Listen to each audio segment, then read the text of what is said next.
So this class is responsible for growing produce and flowers, hanging baskets, and different vegetables in our school greenhouse that we sell to the public.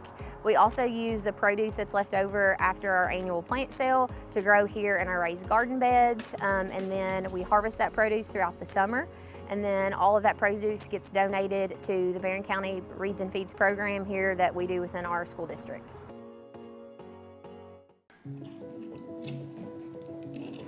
Hey son, what you doing? Daddy, I'm gonna own a dealership one day.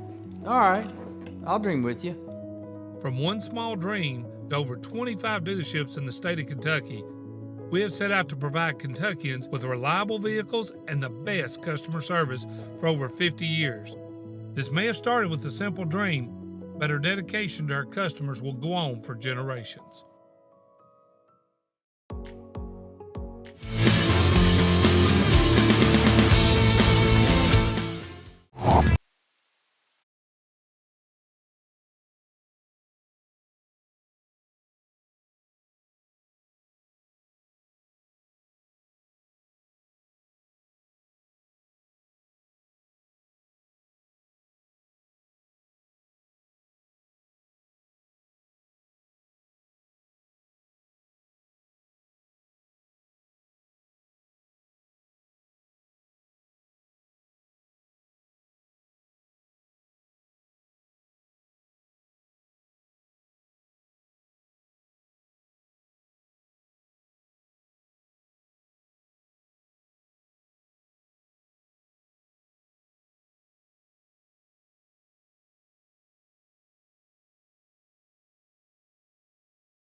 Down to Elmore, stops with a 12-foot shot. It is off the mark.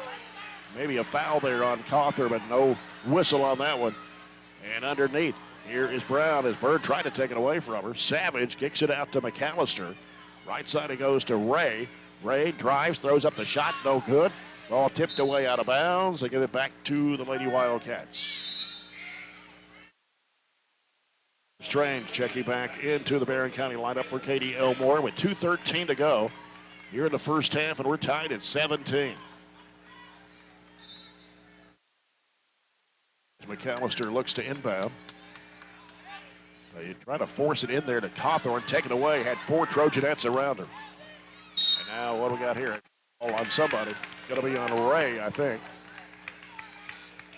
Her second, team's third of the quarter.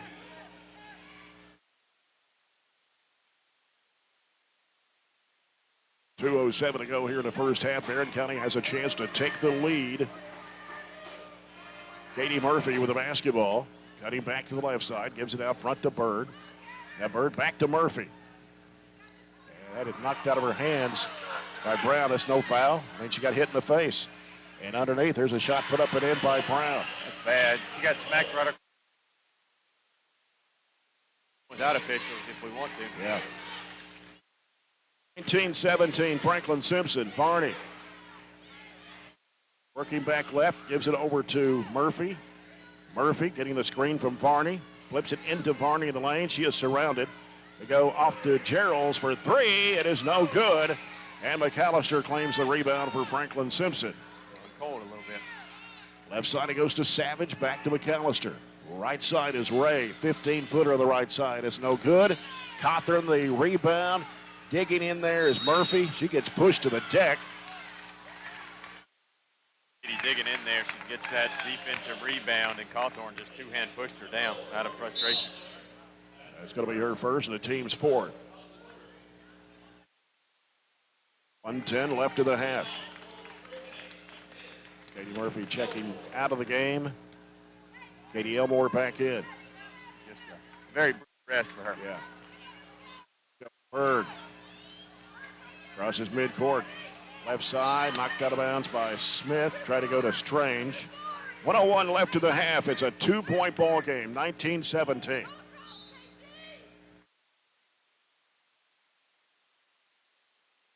Bob comes out to Varney. Varney against McAllister. One-on-one out front. Hands it off to Elmore. Elmore getting pushed out there by McAllister. No call. Drives it, goes to the basket, puts it up and in. I'm just getting ready to say, attack the rim. Cawthorn is not in there. Attack the rim. McAllister off to Savage on the left side. Down low, Ray. She was hooking Varney there, but no call. And 3 seconds to the lane called against Franklin-Simpson. With 31.5 seconds to play. They built a campfire about every possession down there, right around the middle of the lane, about the 8-foot mark. 28 seconds left to go. Elmore with the basketball. Elmore driving, going, leaving it off. Strange has the shot blocked by Smith. Here's the lead up to Ray. Ray goes under, puts it up and in. Way too early in the clock to shoot that. 21-19. 8 seconds left in the half. Gerald's with the basketball. Throws it cross court. It is Bird in the lane. Jumper is in and out. And the rebound to Brown, and that ends the first half. You still got to be pleased the way the Trojanettes have played in the first half, trailing by just 2 here at the break. Simpson 21, Barren County 19. Halftime report coming up on 104 The Score.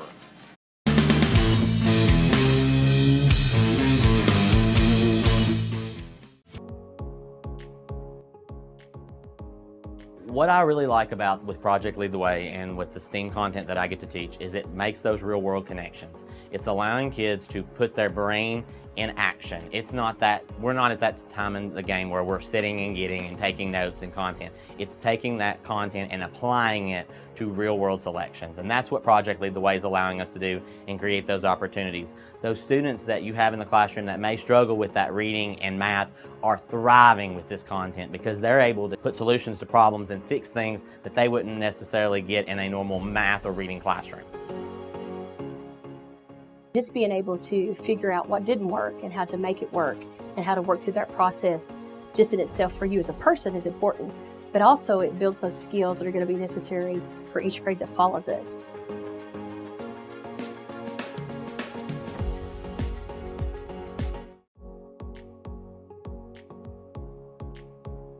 At the culmination of our pathways, students have the opportunity to go out into the community and to be able to co-op.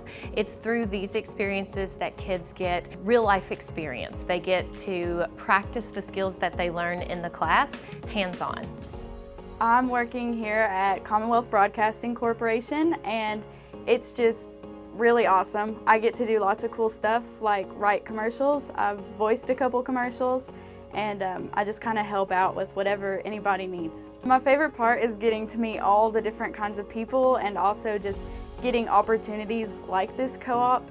It's really just been a wonderful learning experience. Favorite part is just being able to, instead of being in a classroom where you have to sit all day, you're doing your own work for something that you're actually interested in. I would recommend this course to other students just because it'll let them know if they would like to do this for a career.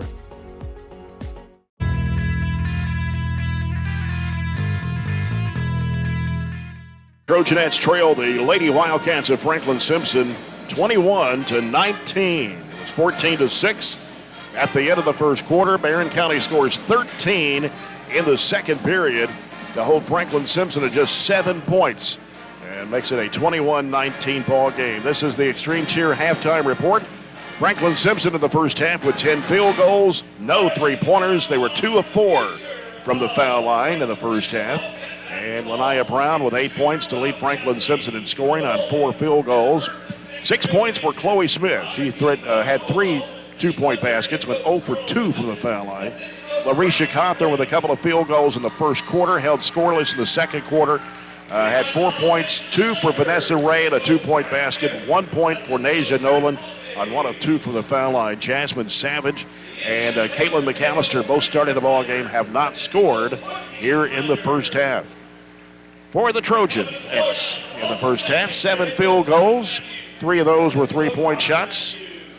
2 for 2 from the foul line. Abby Varney with 2 threes, a 2 and a couple of 2s from the foul line for 10 points.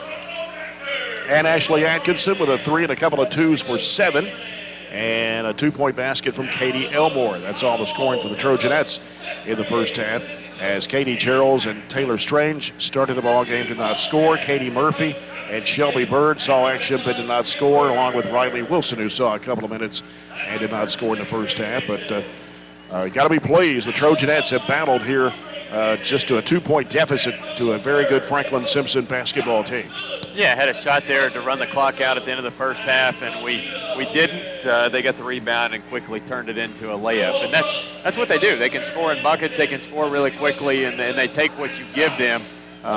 Fortunately, one of the things we haven't given them is a ton of turnovers. That's why we played so well in the second quarter specifically. We rebounded from turning it over 7 times in the first period to just turning it over once there in the second quarter. So you got to be pleased when you match their number of turnovers. We forced them into 8. They forced us into 8. And it's really been a pretty competitive basketball game. Our girls are tired, winded a little bit. They play a lot more kids than we do. But ultimately, what's going to keep us going, a second win, third win, like I said earlier, is you being competitive. So 7 of 20 in the first half, 35% overall. The 3 threes helped tremendously. 3 of 7 for 43 for us. They were 10 of 24, 42%, did not hit a 3 on 2 attempts. I mentioned 8 turnovers each way. They doubled us up in rebounds, and that had a large part to do with the offensive rebounds they are able to get. They just tap it to themselves, and they're really active, especially on the backside. You're blocking out their bigs, and their guards sneak in there and get the rebound. So we were out-rebounded 18-9. They had 8 offensive boards. We had 2. But ultimately, we made enough shots to stay competitive, stay in the game, and honestly believe there probably won't be a single flake of paint left on Franklin's locker room once they come out. They yelled at those girls the whole half, and what took some really positive energy in their warm-up Nervous energy, I thought, on their bench and really throughout their whole lineup. Can we keep them on their heels? Can we keep pace with them scoring? We took a couple of punches when we had a bad stretch turning the ball over and they got some stuff. So I like this down on the floor. I like this getting in there with Cawthorn and stripping the ball away. Great game plan so far. Can we keep it up? Hope so. But if we don't, I know we don't win the game when you lose by 2 or you don't win the game and a half. But we definitely haven't lost the game in the first 16 minutes either. That's right. Halftime score from the Glasgow-Monroe County boys game, which is going on over in Tompkinsville tonight. Halftime, it is Monroe County 31, Glasgow 29. They come back from a 19-8 deficit and outscored Glasgow 23-10 in that second period. So a 2-point game in Tompkinsville with the Glasgow Scotties, Monroe County Falcons, 31-29. So we play next, right? Monroe County, Friday night. And the Trojanettes got the earlier win a couple of weeks ago, 43-34 in Tompkinsville. So we'll see them again at Barren County High on Friday night. We'll come back and get set for our second half. This has been the Extreme Cheer Halftime Report. Farmers RACC, Jackie Browning second half, Southern States Glasgow Co-op third quarter coming up with the Trojanettes trailing here at the break, 21-19 on 104 The Score.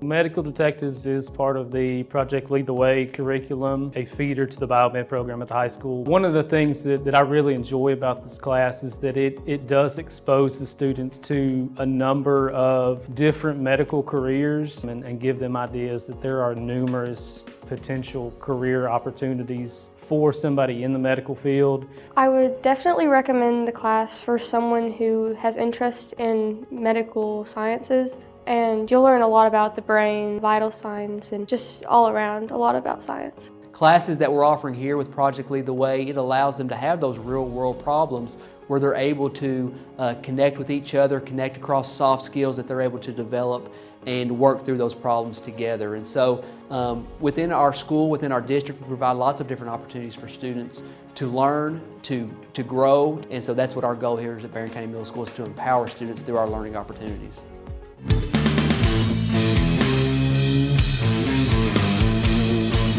Good roads and clear brush and snow.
You're following Barren County High basketball, 12:30 a.m. and 104.7 FM.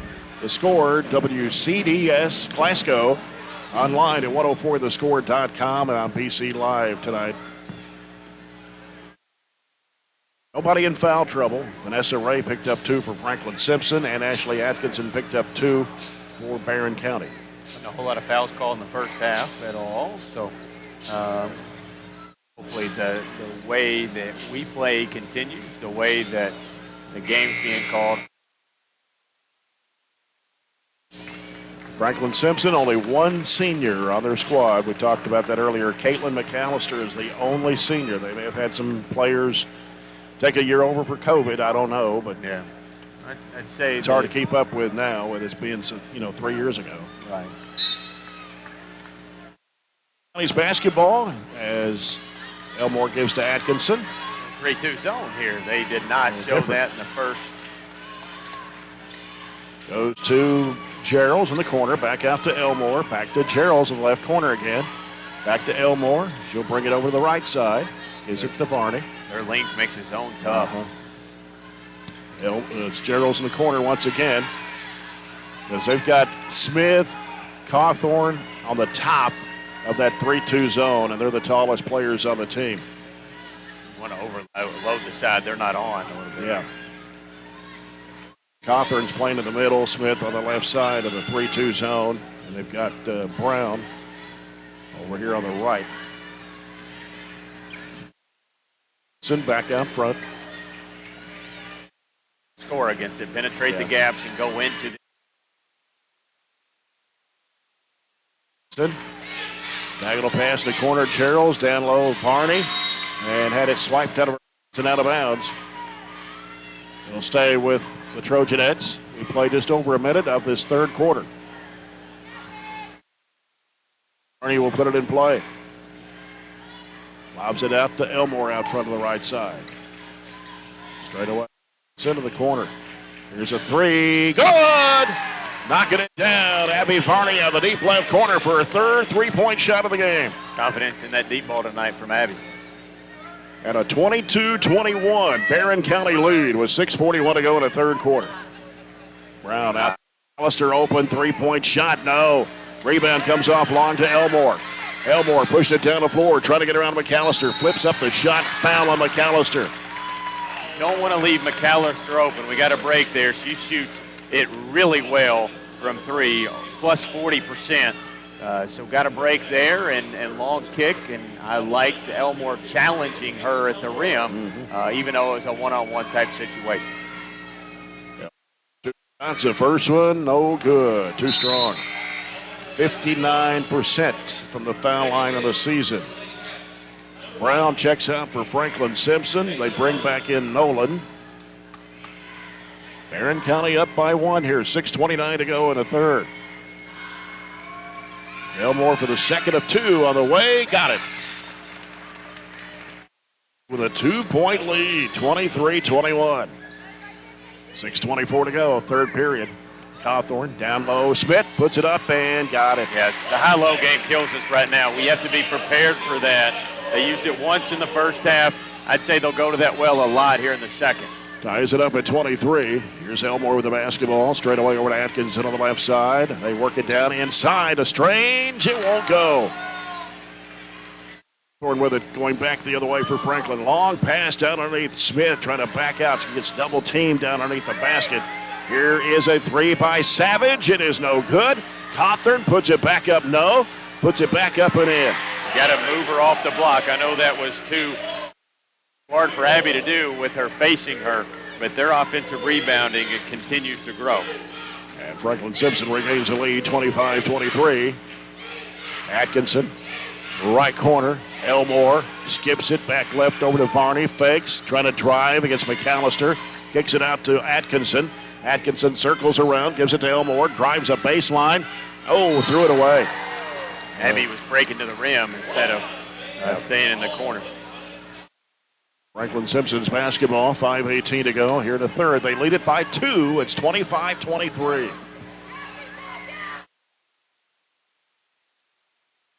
McAllister brings it across the timeline. Left side it goes to Cawthorn. She pivots. Yep, it goes right down to Smith, and she puts it up and in. There's a diagonal pass from Cawthorn to Smith, and now Smith has 10 points here in the game, and the lead is stretched out to 4 once again for Franklin-Simpson. It's 27-23. Got to make an adjustment defensively. It's over to Atkinson. Atkinson, top of the key, over to Elmore, the right side. Elmore looking, hooks it back to Atkinson out front. Atkinson looking. Sends it left. Varney fires up a three. No good. And the rebound comes down to Nolan. Ball gets knocked loose, but picked up by Savage. She'll give it to McAllister. To go here in the third. 27-23. Franklin-Simpson. Smith lobs it inside. Cawthorn puts it up and in. Timeout. Got to get a timeout here. And now it's 29-23. Franklin-Simpson on an 8-0 run with 4:16 to play here in the third quarter. Atkinson with the basketball. Sends it to Varney on the left. Varney works around to the top of the key. Now looks. Goes back right side to Atkinson.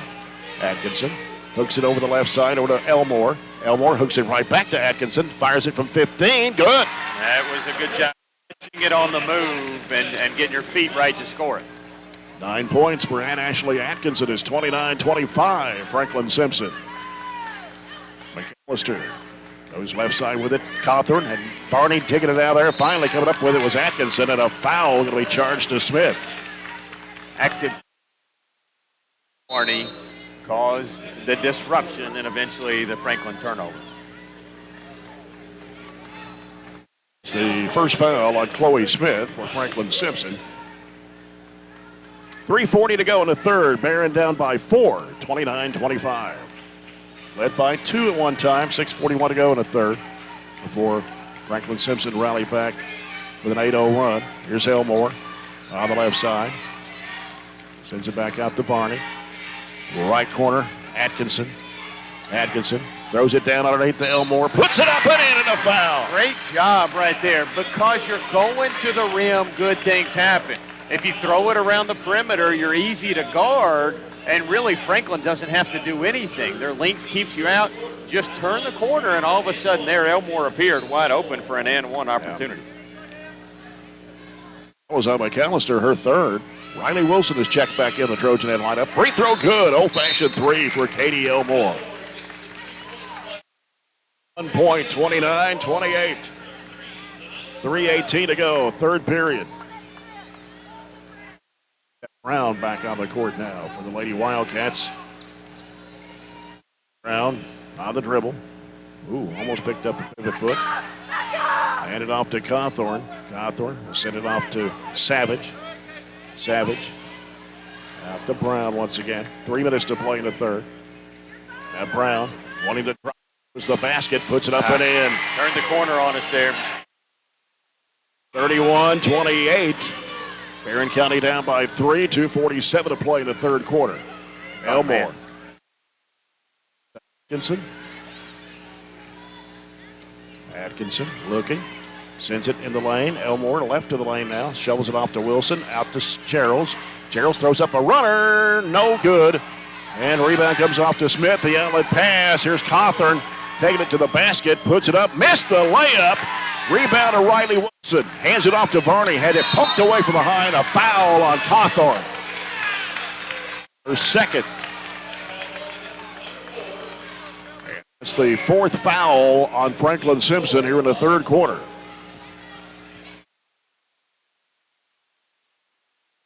19 to play. Barren within 3.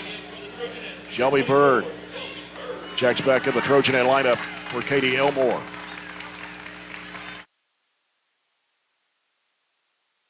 Out to Shelby Bird. Left side it goes to Atkinson. Atkinson being chased out there by Brown. Gets rid of it to Gerald's out front. Gerald's putting down a couple of dribbles. Over to Varney on the left side. Varney trying to work to the left. Had it swatted away, but Gerald's there to get it. Out to Bird. 2 minutes to go. And it's Varney in the left corner. Trying to find an opening. Has to throw it back out to Bird. And Shelby Bird down 1:49 to play in the third. Atkinson up the baseline. Reverses it up. How it went in, I don't know, but it did. Went straight up in the air and down through the twine. Yeah, it didn't hit the banking board at all. Just kind of threw it up. And it's a 1-point ball game. Franklin-Simpson 31, Barren County 30. A minute and a half to play in the third. Savage in the corner to Brown. Brown fakes, goes up the baseline, and a collision. Going to have a blocking foul on Shelby Bird.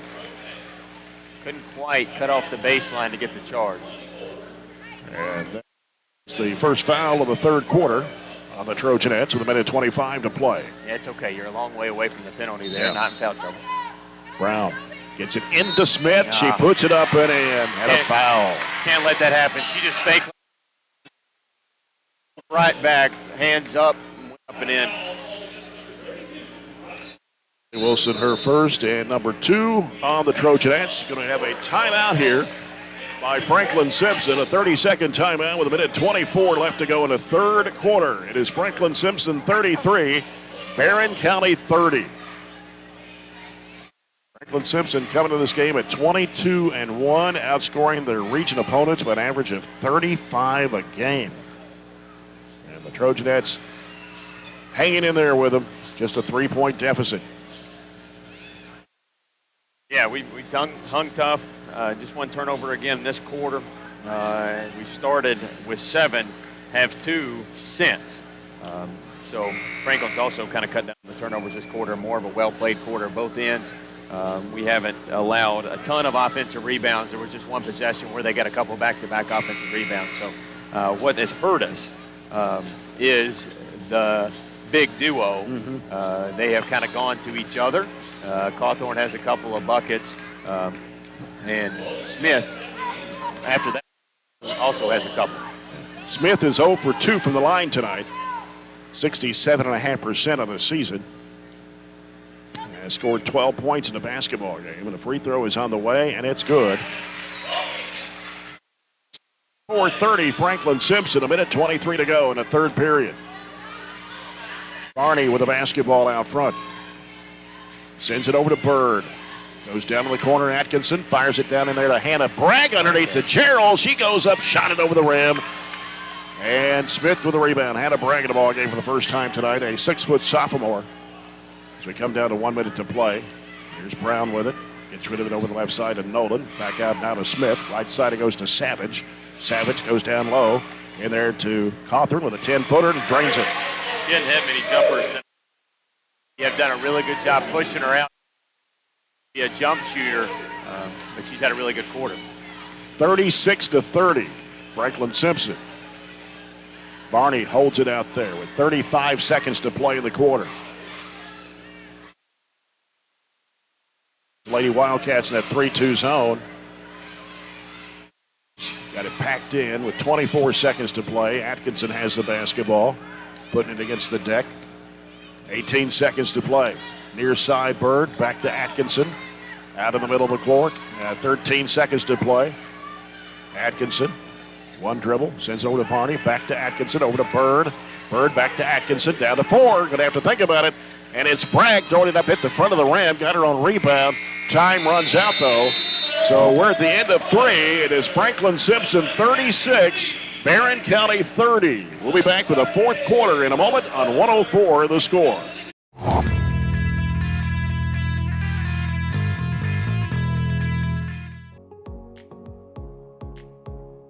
It's not about having kids know content knowledge, like, hey, I memorized this order of things, or I know that. It's actually basically like a knowledge acquisition process. Do I know how to get knowledge? Do I know how to research?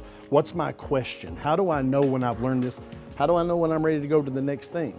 So for them in the STEAM process, what we look at is, what's our question first? What are we trying to accomplish? What's our goal when it's all said and done? I try to have models for the kids. We discuss things. We look at examples from the real world, and ultimately in the end, they have to figure out the engineering process for themselves. I'll provide them with materials. I'll provide them with instruction, even some direction, but ultimately in the end, they have to build these things, and that's the kind of real world stuff they're going to have to work through. That stuff will take them far beyond what they learn here. It's all about trying things, taking risk, and then applying what you've learned in a classroom to what you do in life, and then being able to develop techniques that you can use outside these walls.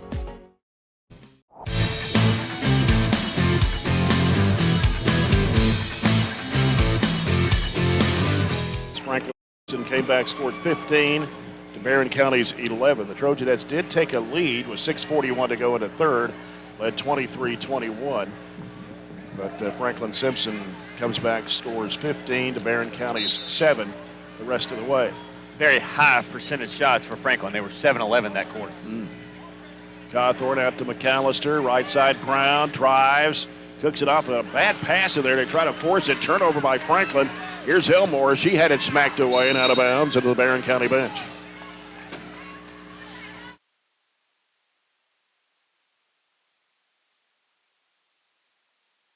Bird will toss it in for the Trojanettes. To Varney. 7:43 to play in the basketball game. 6-point lead for Franklin-Simpson. Long diagonal. Ooh, way over the head of Gerald's and out of bounds.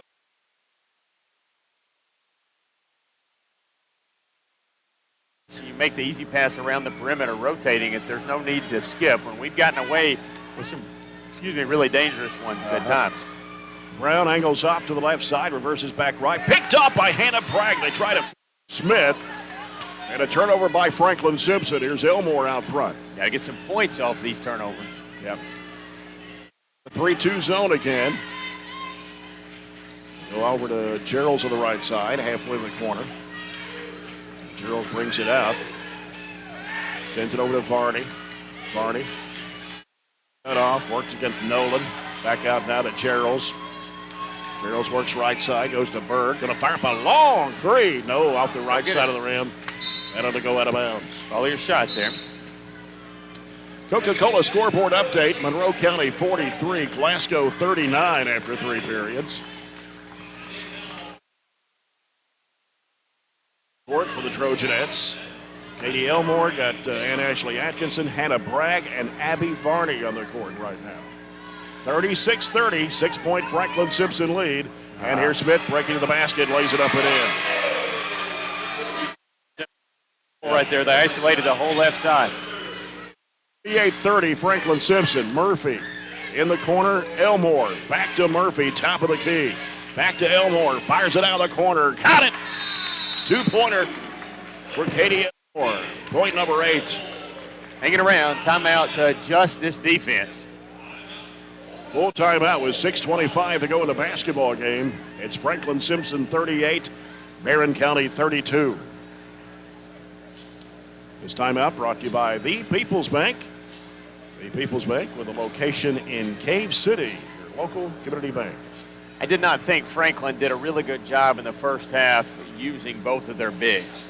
Well, they have completely flipped that around, and almost every possession, both of their bigs have touched it. Abby has easily matched Cawthorn tonight, pushing her out on the perimeter. And they said, well, we're not winning that matchup right now, so let's try our other big. And Brown has pick and roll, high-low. We just haven't been able to push her out the way we've been able to push Cawthorn out of the paint. And she's shooting high percentage shots. What does she have this half? Cawthorn? Smith, I'm sorry. Smith. Oh, Smith's got 9 points. She's got 9, more than anybody this. And they've only really had 3 kids, is that right, to score this half? That is true. And outside of Vanessa Ray and Nolan, who's only scored 3 points together, that's where all the scores come from. Cawthorn has 10, Brown has 10, and Smith has 15.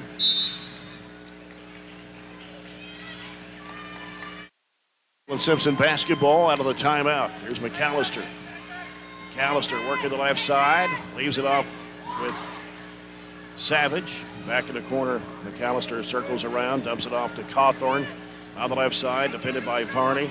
Working inside, here's Smith, has a shot. Oh, a foul. Really the worst call I've seen in 2 nights of basketball. Hannah Bragg, excellent block to get it to go the other way.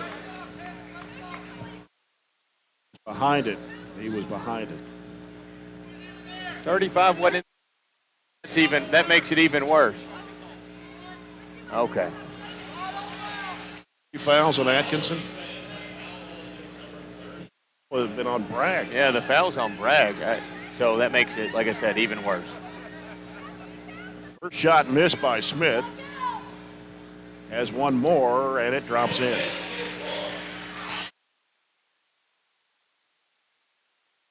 .932. Murphy with it out front. Murphy over the right side. Atkinson down low. It's Varney. She's triple teamed, and they called a jump ball. 3 Lady-Cats surrounded her. She tried to get it out of there, and I thought she got it out of there in time. It would have been a kick out. Ball comes into Bragg. Gives to Murphy. Sends it over to Elmore. Down the corner to Varney. Murphy's open out here to take a 3-point shot, but Varney takes one from 12 and hits it. We would have got a Murphy kick if we had been able to get out of that triple team earlier, but back-to-back jump shots from about that same 12, 15-foot mark have got us within 5. 39-34. Smith with it for Franklin-Simpson. Dumps it down in low. Here's Cawthorn shooting over, puts it up and in. I'd try to take a charge there. Just let her run over and see what they call. They may not. They may call it and 1. 41-34. Murphy with it out front. Gives it over to Atkinson. Bounce pass in the corner to Elmore. Elmore kicks it back out front to Murphy. Now Murphy Looking right side, Atkinson, high arching three is no good. And the rebound comes off to Cawthorn. White couldn't get it there. Under 5 minutes to play in the basketball game, and a 7-point Franklin-Simpson lead, 41-34. Smith with it against Bragg. And threw a bad pass, but couldn't get to it. Yeah, nobody was there to grab it. And underneath, here's Smith, and the high-low again from Cawthorn. And she now has 18 points, 12 in the second half, and the lead now 9 for Franklin-Simpson. We got to make an adjustment. We know what's happening. A bad pass over the head of Bragg. Here comes McAllister. Pass deflected, caught by Atkinson. Atkinson pulls up, shoots it over the left corner, and a three-point shot from Murphy won't go. Atkinson the offensive board, back to Elmore. Cawthorn reached in, and no foul. There's a bad pass. Dagley going to be picked off by McAllister. McAllister gets around Murphy, chases her down the floor to the right side, gives it to Cawthorn. Cawthorn drives, works it in the lane, forces up the shot, no good. Smith with a rebound and a foul. Arnie, her first, team second of the fourth quarter. Simpson checks back in the Trojanette lineup as Franklin-Simpson calls a timeout. With 3:59 to play, it is Franklin-Simpson 43, Barren County 34.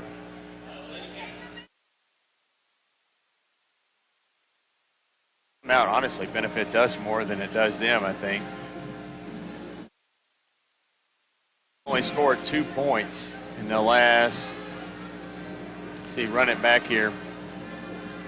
Elmore had a bucket. Varney hit the last one here in the fourth quarter.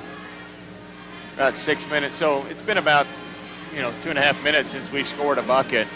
And it was a 2-point game. They got that and one and then just kind of pushed it out from there where we've had trouble scoring. So it's been there. We haven't been able to match. I'll keep saying it. We haven't been able to match two bigs. We've been able to match one, but we haven't been able to match two. Yeah. Zone at one point. You take the high-low away if you go zone, but want to throw out there. Cawthorn and Smith have combined for 20 of their 22 points here in the second half. McAllister, right side of the Franklin-Simpson bucket, out wide open, three-point shot, good. That was Savage finally getting her three-pointer. That's number 50 on the season for Savage. And we got a foul also. I didn't see that. Yeah, the foul is on them. They just two-hand pushed. The foul's on 5. They two-hand pushed in Ashley Atkinson. That's their first 3 of the game. They were 0 of 4 before that. They've been averaging 5 threes a game. 46-34, largest lead for Franklin-Simpson. 3:48 to go. 46-34 the score. 12-point lead. Pass knocked away. And they try to go over to Varney on a diagonal pass with the long arms of Franklin-Simpson. They're in the zone. You can't throw it through their hands. And Elmore sends it out. Varney, top of the key, lets it go. It is no good. Rebound, Riley Wilson. And what we're going to have, jump ball. Cawthorn reaches in over Wilson to tie it up. Yeah, she got a good rebound, but you can't put it in front of Cawthorn. You got to chin it and turn it over. McAllister gets rid of it. Another three-point try. Savage rattled out this time, and Varney claims the rebound for the Trojanettes. Pushes it down the floor, the right side. Cuts to the middle. Out to Bird. Bird goes under, puts it up, banked it in. It's a great move by Shelby. And got to the rim. 46-36 Franklin-Simpson, 3:05 to play. Can't let them play in the half court for 3 minutes and have a chance. We got to at least try a little bit of pressure. Smith with it on the right side. Hands it off over to Nolan for a long three, but it's no good. And the rebound. And they're going to put this one on Cawthorn, her third, team second in the fourth quarter. You got 1-3 all night and you're up by 10. I'm not sure that's the best shot in the world when you're 5 feet behind the three-point line. We'll take it. Yep. Textbook block out, and we got it with a chance to cut it.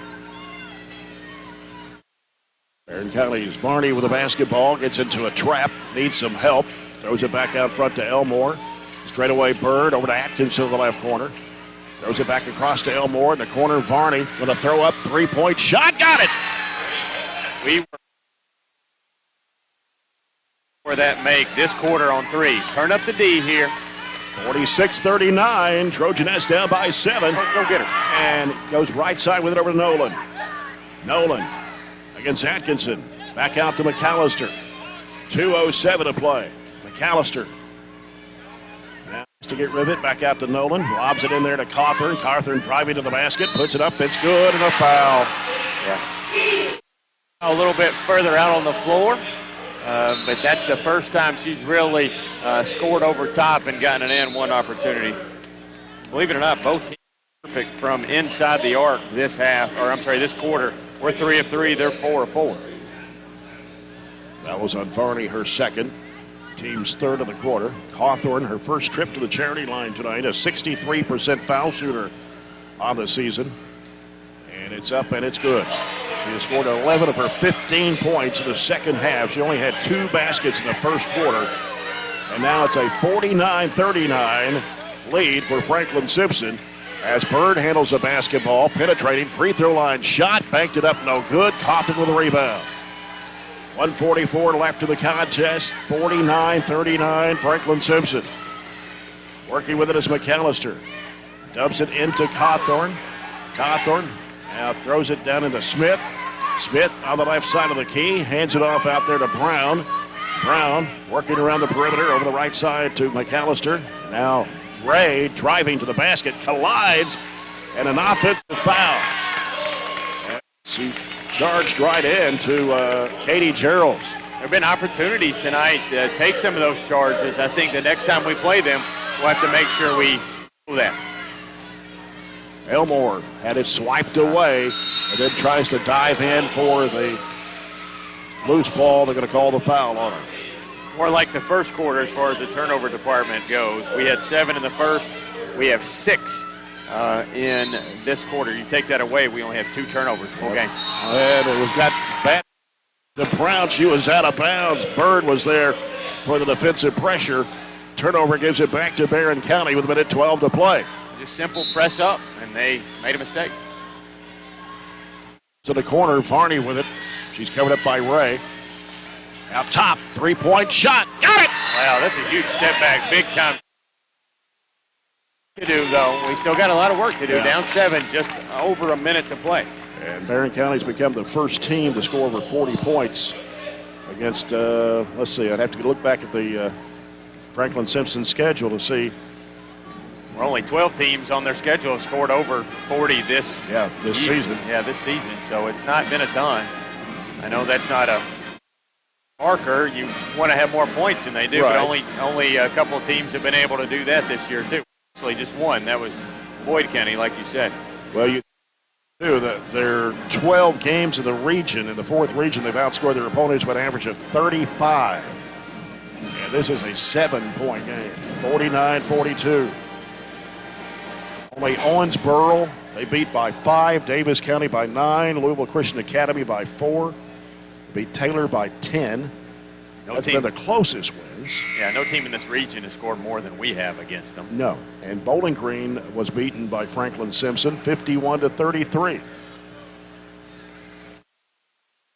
I haven't obviously seen them play before tonight. I'd be interested to see if they've changed the way they played against us tonight than they played against some others. We were told coming down here that if we get them in a half-court game, that's actually playing more into our hands than it is theirs. Mm-hmm. So they have in turn actually, by their defensive pressure, made it a half-court game, and I'm not sure why. I thought they pressed full court. I thought they, were more like the old teams that we saw down here, but they haven't played like that at all tonight. Simpson's basketball, McAllister gets it in play to Cawthorn. And Varney is going to commit the foul. 3rd And that will be the 5th foul on the Trojanettes here in the 4th quarter. How well do they shoot free throws? It's going to be a test here. They shoot at 55.5% for the team. Cawthorn shoots it at 63, and she's been there a ton, well over double her second nearest person. 1:01 left to go in the ball game. Here's Cawthorn at the line. Her free throw is up. It is no good. This is where, you know, you're going to be on both sides of the coin here. This is where you really love the 1-and-1 to be back in your favor instead of the automatic 2s. Right.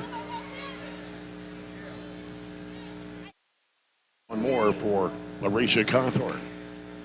And it's up. She got that one. It is 50-42. Franklin-Simpson, 1 minute to play in the basketball game.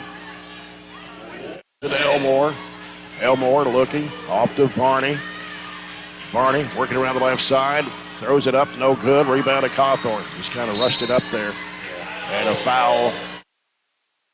Varney, it's going to be her 4th. It's going to send Cawthorn right back to the charity line.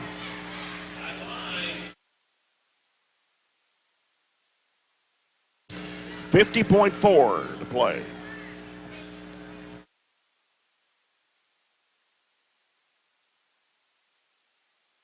.16 points for Cawthorn tonight. And the first shot, no good. Missed it badly. Oh, 1-and-1, she wouldn't have had anything. Yep. We'd have hopefully had the defensive boards and going the other way. What for Cawthorn? You got to block her out specifically as the shooter if she misses the back end, though. And it's up, and it is no good. In and out. Varney with a rebound. Varney pushing it down the left side of the floor. Hands it off. It is Bird out to Elmore. Gives it to Gerald's for a 3. No good. Off the mark. And coming up with it is Brown for Franklin-Simpson. Being chased. A foul on Gerald's. Desperation time. We're taking some rush shots right now. I know we've got to, but it's still worth a couple more seconds to swing it around for better shots. Brown is just a 50% foul shooter, and she scored 10 points in this game. Free throw is up, and it's good. To be honest with you, free throw shooting hasn't been even in question. Their poor free throw shooting had been in question down the stretch because they haven't been in close games at all. And the second one is going to drop in. 52-42, a 10-point Franklin-Simpson lead. 30 seconds to play. Varney throws it out. Bird, free throw line, shot, good. See, that didn't take much more time than our other two possessions, but it was organized. We didn't take a rush shot. We kicked it out. Shelby got a 15-footer. I know we're down 8, and there's little hope at this point under 30 seconds. And with us being out of timeouts, we can't stop the clock again. But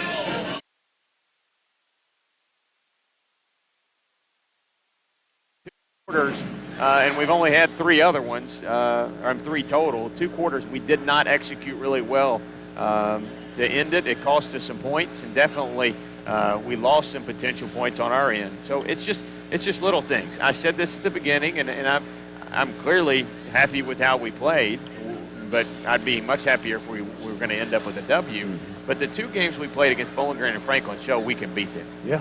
The other thing is, I said there's no finality in tonight. We play again Friday. We keep going. You know, there's multiple more games on the schedule, and you know, this will turn more heads than our 6-point or whatever we beat Fallon by tomorrow. 3, right? 3 last night. Yeah. So this will turn heads, not just in our region around state, that we're competitive with them. Been more competitive than anybody in a long time, other than really like Taylor County and Boyd County, who did beat them. 24.6, Franklin-Simpson's basketball. Watch the step in here. And it's McAllister getting the ball in play to Brown. Brown being chased, foul on Elmore. She just made 2 a while ago. She's been there just short of 50 times on the year. And made half. Somebody, that's probably the person you've got to foul that's out of the court. Smith, she's actually she missed the first one. For Franklin-Simpson, 21.7 left. Second toss is no good. Ball hits the floor. Taken by Varney. Barney steps back, almost lost the handle. Bird almost lost the handle as well. She needs help, throws it off to Varney. Long 25-footer. No. On Gerald's with 7.3.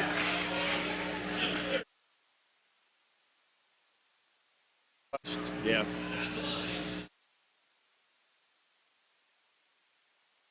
Chance there. If you make it 3, you cut it to 5. Mm-hmm. Right? Yep. Catherine at the line for 2. She is 2 of 5. Free throw line, all here in the fourth quarter.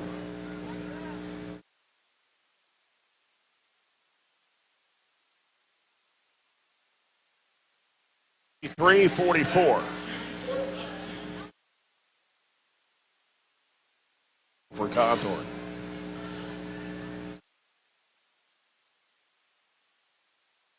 It's on the way, and it is going to come out. Rebound to Varney. Varney off to Elmore. Elmore with a three-point shot, partially blocked, and that'll do it. Franklin-Simpson wins it 53-44 over Barren County tonight. Franklin-Simpson goes to 23-1 of the year. Barren County drops to 17-7, but still, what a great ball game. Trojanettes outscored in that fourth quarter 17-14, but just a 9-point loss for the Trojanettes in this basketball game against the number 12 team of the state of Kentucky, the number 1 team in the fourth region. The closest any fourth region team has played Franklin-Simpson all season long. Got Coach Piper Lindsay to get the headsets on for Coach's comments, brought to you by McDonald's. Coach, I know it wasn't a win, but you got to be pleased the way the team played. Oh, absolutely. I thought that they came out, were really, really physical at the very beginning, and I thought we bounced right back in the second quarter. Can't fault the kids' effort. They kind of outmatched us a little bit with size inside a little bit, and that kind of hurt us in the third and fourth quarter. But I thought we battled back, and that's all you can really ask against a team like that that's that physical, that's good all around. I can't. Hats off to them. They're solid. Did a really good job. I think it shows that we can compete with this team and also with Bowling Green as well. You're the closest team in the fourth region to compete against Franklin-Simpson. They got 2 bigs, Cawthorn and Smith. It's hard to contain both of them, but you were able to contain at least one of them. Yeah, and again, we just got to be more physical. I think we gave up way too many second chance points as well at times. But honestly, I thought we just did exactly what we had to do. We knew Savage could shoot it. I think she only ended up with, 1 3, I think. So, I mean, I thought like we executed the game plan we needed to. We just got to clean it up a little bit. Yeah, you held their 3-point specialist to just 1 3 tonight. Savage had made 50 this season. McAllister 24. I'm not sure if she maybe shot 1 time from 3-point range, but Cawthorn is very good inside. So is Chloe Smith. But I thought we competed really well tonight. Yeah, we just tried to throw different kids. Riley gave us some good minutes inside. Hannah did as well.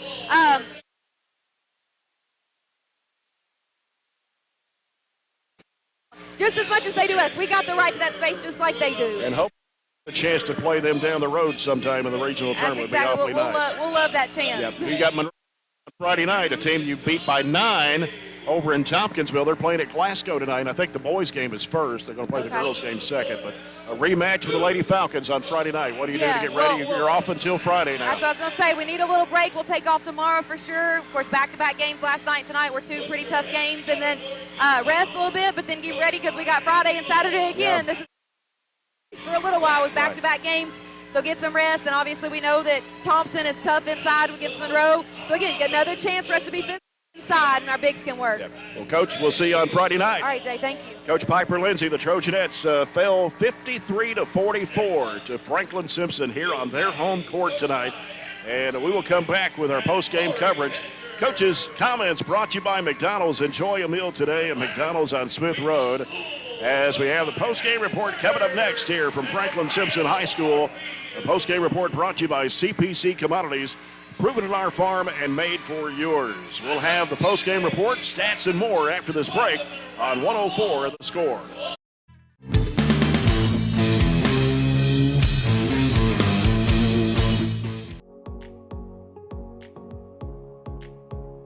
I'm super proud of what we've been able to build in the last few years in our program. Our goal has always been to set students up for success. But what this does is I think it is a game changer because it creates that next step of connections for students to what we're doing in the curriculum and allows them to really see hands-on what nobody else gets to see. I've absolutely loved the past 4 years being in biomed. I have got so many wonderful opportunities and it's prepared me so much for my future. I really feel like our rigorous curriculum really prepares them for med school, physical therapy school, pretty much any graduate medical degree. Our table is a great asset. It's really just a really good supplement to help their learning. Barren County High School is very fortunate to offer multiple career pathways. The biomedical pathway is just one of those, but our focus is always to have students hands-on experience that prepare them directly for the career that they're going to have when they graduate. I really like the hands-on aspect because I have several students, particularly this year, being that we do have such large gaps from our COVID time, that are having some trouble with reading. They struggle to do that. So when we do the hands-on and they're able to see the models and to watch me do it, that is taken completely out of the equation, and it gives them the confidence to really shine and do all these smaller tasks. Building that foundation of how students can use science, technology, engineering, arts, and math, making those connections with the classroom teachers and what they're doing in their classrooms as well. And you know, sometimes they don't have the time to do those project-based type things. In our STEAM lab, they're able to do that. And then also with our Project Lead the Way, students are really thinking about how to build and solve real-world problems, presented with scenarios, and then they have to problem solve and come up with solutions as a team. And so we're really excited about laying that foundation here at Temple Hill this year.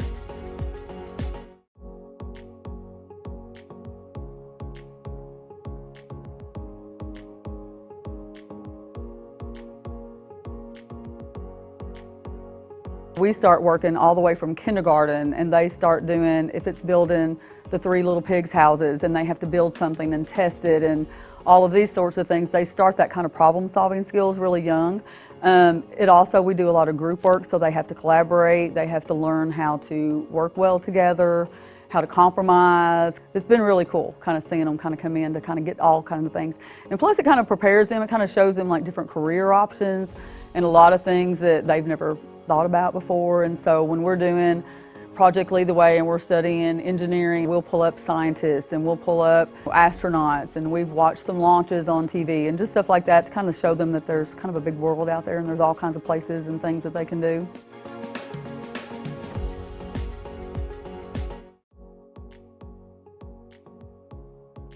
So this class is responsible for growing produce and flowers, hanging baskets, and different vegetables in our school greenhouse that we sell to the public. We also use the produce that's left over after our annual plant sale to grow here in our raised garden beds, and then we harvest that produce throughout the summer. And then all of that produce gets donated to the Barren County Reads and Feeds program here that we do within our school district.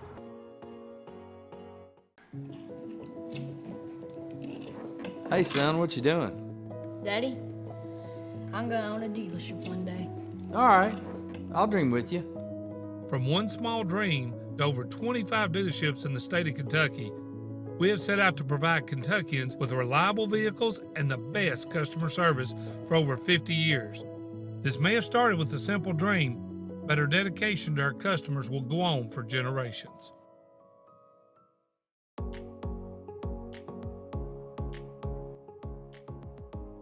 What I really like about with Project Lead the Way and with the STEAM content that I get to teach is it makes those real world connections. It's allowing kids to put their brain in action. It's not that, we're not at that time in the game where we're sitting and getting and taking notes and content. It's taking that content and applying it to real world selections. And that's what Project Lead the Way is allowing us to do and create those opportunities. Those students that you have in the classroom that may struggle with that reading and math are thriving with this content because they're able to put solutions to problems and fix things that they wouldn't necessarily get in a normal math or reading classroom. Just being able to figure out what didn't work and how to make it work and how to work through that process just in itself for you as a person is important, but also it builds those skills that are going to be necessary for each grade that follows us.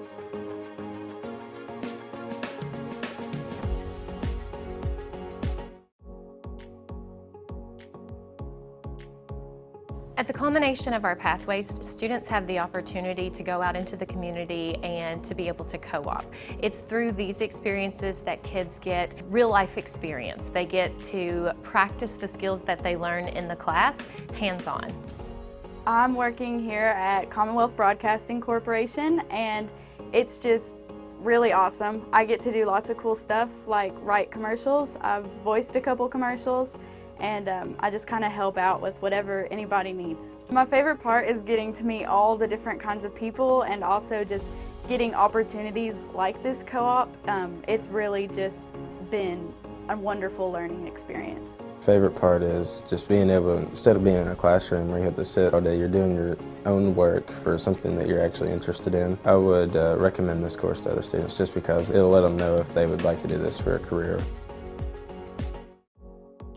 Medical Detectives is part of the Project Lead the Way curriculum, a feeder to the biomed program at the high school. One of the things that I really enjoy about this class is that it does expose the students to a number of different medical careers and give them ideas that there are numerous potential career opportunities for somebody in the medical field.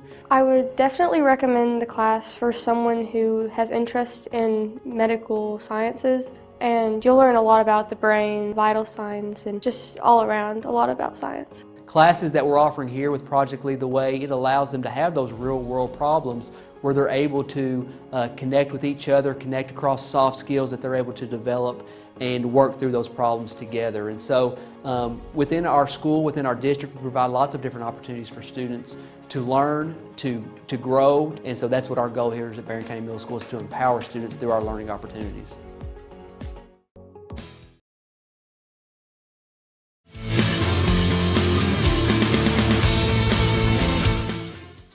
County, I don't know if they play Thursday night or not. I'll have to look at their schedule, but anyway, they beat the Scotties by 5 tonight, 61-56. When we come back, we will get set for the Trojans and the Wildcats here at Franklin-Simpson High School in Franklin, Kentucky, with the Don Franklin Glasgow countdown to tip-off. It is next on 104 The Score.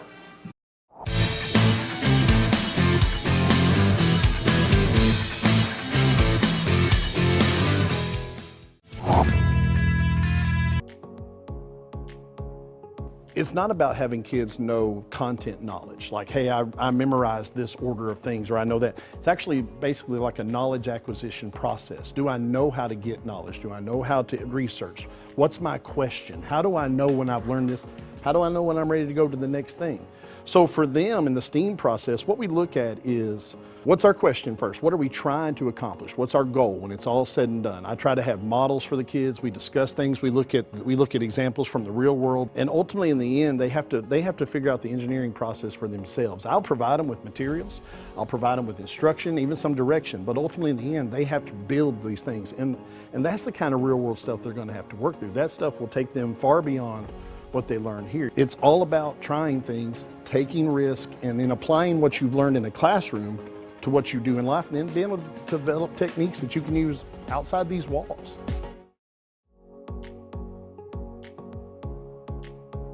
I'm super proud of what we've been able to build in the last few years in our program. Our goal has always been to set students up for success. But what this does is, I think it is a game changer because it creates that next step of connections for students to what we're doing in the curriculum, and allows them to really see hands-on what nobody else gets to see. I've absolutely loved the past 4 years being in biomed. I have got so many wonderful opportunities, and it has prepared me so much for my future. I really feel like our rigorous curriculum really prepares them for med school, physical therapy school, pretty much any graduate medical degree. Our table is a great asset. It's really just a really good supplement to help their learning. Barren County High School is very fortunate to offer multiple career pathways. The biomedical pathway is just one of those, but our focus is always to have students hands-on experience that prepare them directly for the career that they're going to have when they graduate. I really like the hands-on aspect because I have several students, particularly this year, being that we do have such large gaps.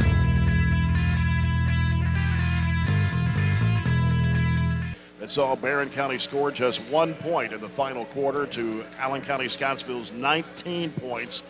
losing the ball game 58-43. ACS shot 60% from the field to the Trojans 34%. Barren was just 5 of 24 on three-point shots, while ACS was 6 of 13 behind the arc. Cade Hardy hit 3 of the 5 three-point shots and led the Trojans in scoring with 11 points.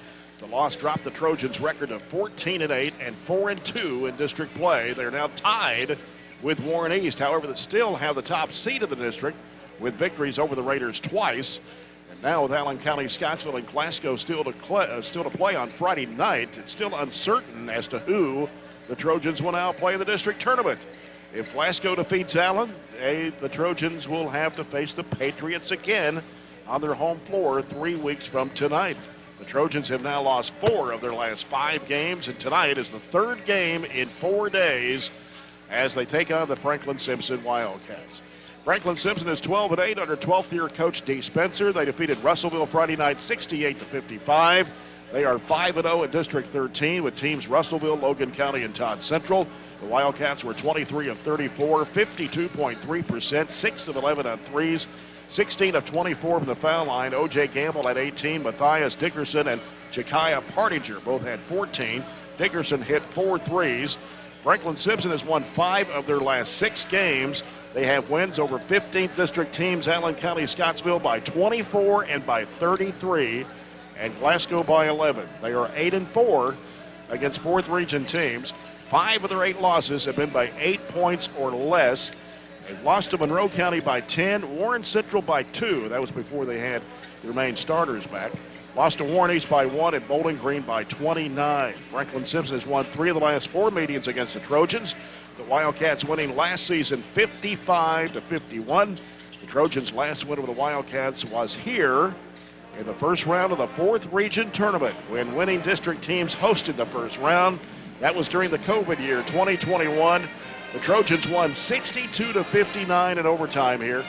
Franklin-Simpson leads the series back to 1998, 16-14, with 11 games decided by 8 points or less. The Wildcats are ranked 3rd in the Cantrell ratings, number 6 in the Bowling Green Daily News Prep Poll. Barren County is ranked 5th in the Cantrell ratings and 4th in the Bowling Green Daily News Prep Poll. And on paper, Franklin-Simpson is a 2-point favorite for Cantrell and an even game in the KHSAA RPI. This is the Trojans' 3rd game in 4 days. How do they respond tonight to an athletic Franklin-Simpson team after such an embarrassing defeat last night at Allen County, Scottsville? Was that game last night really a major fluke? Well, I don't think it's a secret, and I don't think there was any sugarcoat it and say that it wasn't an all-system failure last night. So, fortunately, though, well, one way or the other, we have to move on. You can go on. And go one game at a time. The stretch only gets tougher from here. You play Monroe at home. You play, a really good Adair, and then Bowling Green. So, we cannot let. I say this when we get beat, and we have you can't let 1 become 2, and now we're kind of throwing them and it's snowballing a little bit. So you don't want to lose 4 in a row. I said I think 500 would be a good mark, but you were definitely counting on getting last night in this little stretch of games that concludes with top 10 team in the state in Bowling Green on Monday. So the last time we played down here was a heck of a game in that regional tournament game, going to overtime, winning. So this is a tough environment. They have a crowd that basically all sits right here on top of you. They have an upper deck, but everybody kind of sits here in the lower. So they have a great student section. Their crowd gets into it. They really have a whole lot of energy, and they match and play with it. They're going to get up in you. They're going to defend you. And one of the things I was most disappointed with last night was I thought we were tired, but we didn't have any fight. We didn't have any energy. We didn't have any fight. We didn't respond to the punches. We just kind of stayed on the mat after Allen put us down there after we had led by as many as 7. So we've got to find something. When we have as many scores as we are, it's kind of weird that everybody's struggling at the same time. But right now you got to find something, whatever that is. Points off turnovers. Get some fast break points. Get something out of your defense.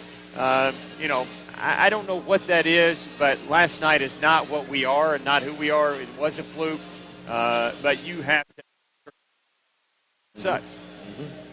Yep. Well, we got more to come in the Don Franklin Glasgow countdown to tip-off. We're about 6.5 minutes away, and we will come back and get the starting lineups when we come back after this break. It's Trojan basketball from Franklin-Simpson on 104.7 FM, The Score.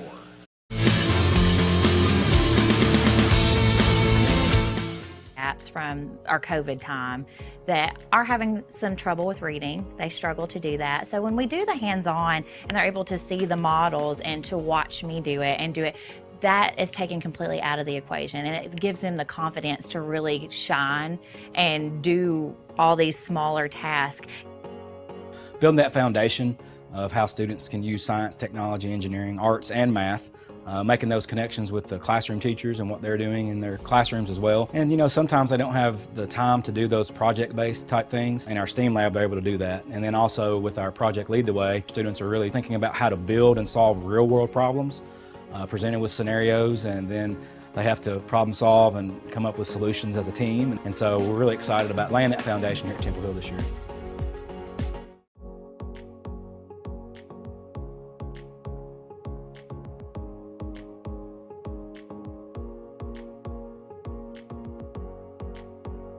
We start working all the way from kindergarten, and they start doing, if it's building the 3 little pigs houses and they have to build something and test it and all of these sorts of things, they start that kind of problem solving skills really young.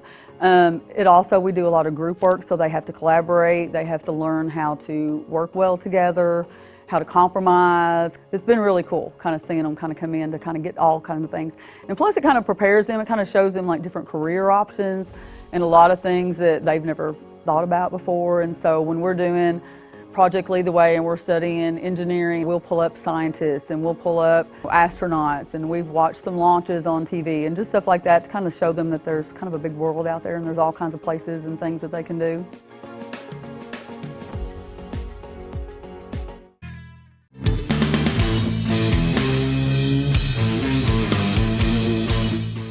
SCRTC total communications. And for Franklin-Simpson tonight, 12-8 on the season. D. Spencer, his 12th season, 180 wins, 148 losses. But they have won 5 of their last 6. They'll start number 23, O.J. Campbell, a 6-foot senior, 13.1 points, 4.4 rebounds. Gavin Dickerson, a 6'2 senior, averages 12 points and 4 rebounds a game. Matthias Dickerson, number 5, a 6'1 senior, averages 9.2. Jekiah Partinger, number 12, a 5'10 sophomore, averages 8.8. And Cam Ray, a 5'9 junior, number 1, he averages 7.2 points a game for the Wildcats. Barren County Trojans under 16th year head coach Warren Cunningham. His assistant coaches are Matt Gardner, Jared Browning, and Gavin Withrow. Number 5, Tate Spillman, a 6-foot junior, averaging 15.2 points a game. Bray Bewley, number 3, a 6-foot junior, 8.8 points, 4 rebounds a contest. Waylon Clemens, number 33, a 6-foot junior, 6.4 points a game. Mason Punch, number 4, a 6'4 senior, 7.3 points, 4.5 rebounds. And Graham Hall, number 10, a 6'5 senior, 8.2 points and 6 rebounds a game. First one off the bench will be William Compton, 6'3 senior, 8 points a game. Jackson Reese, 5'11 junior. Cade Hardy, a 5'11 sophomore. Gavin Nunn, a 6'5 sophomore. We'll get a slice of BCHS history. Barren County High School giving away the original chairback seats from Trojan Gym. They've been there since the gym was built back in 1978. And the chairs will be available in sets of 3 with a limit of 9 chairs per person. Pickups will be available on Thursday, March 14th and Friday, March 15th from 4 p.m. to 9 p.m. or Saturday, March 16th from 7 a.m. to 5 p.m. Those wanting chairs must arrange the pickup and labor required to load them. There is no charge for the chairs, but a donation to the Barren County Alumni Association would be deeply appreciated. They're putting brand new chair backs in Trojan Gym, and I'm sure you've got your truck ready to load up about 25 or 30, don't you, Robert? No, you got a limit. You got a limit. Oh, that's right. You got a limit of 9. I'm sorry. Yeah. You'd like to have 25. I don't think I have a place to put them. So, but after the season, A little renovation to the gym, have it ready there in time for graduation. The next it'll be there, and you know, I don't know where January went, to be honest with you. In February.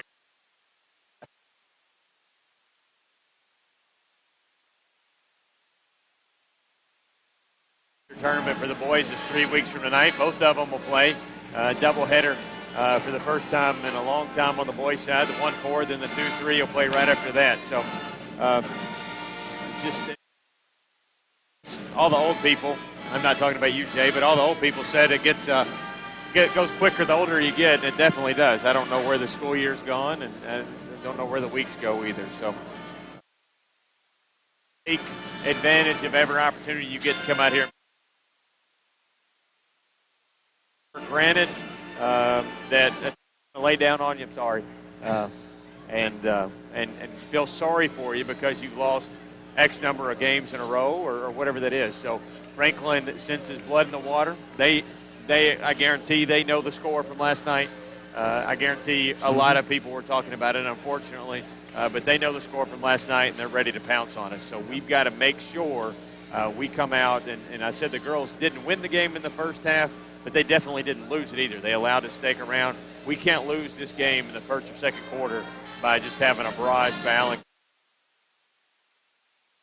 News, information about local events, and much more that you need to know from Barren County and Glasgow online by logging on to GlasgowNews1.com. County traveling burgundy tonight with white numbers and lettering outlined in gold with gold stripes down the sides. Franklin-Simpson down to our left in their home white uniforms, blue numbers and letters. The officials for tonight's game, same three we have in the girls' game. Ryan Kraft, Mike Goodson, and Will Tolley. The officials, Monticello Banking Company, NBC, a proud supporter of Barren County basketball. Farmers RACC, Jackie Browning Memorial opening tip-off. And our first quarter of action brought to you by German American Bank, supporting the communities we serve and believe that when a community thrives, its people prosper. Jay Turner along with Robert Bauer here courtside at Franklin-Simpson. Todd Belcher, our studio producer. And after tonight, we'll be off until Friday night. Okay, we get 2 nights off in a row. That's unusual. 2 nights off. And Friday night, we'll be back home as Barren County hosts Monroe County in a girl-boy doubleheader. And then Saturday night, we'll be back on the road again as we travel over to Columbia to take on Adair County. I thought the girls' game was pretty quick. Did they put more time at 20 in between the games? Because it's already 7:45. So. Well, they had a Little League night in between, yeah, so I'm not sure if that took them extra time or what. But. All right. You've done it for so long, you kind of know the timing of everything in your head, so it just seems like a little extra time in between games. Yep.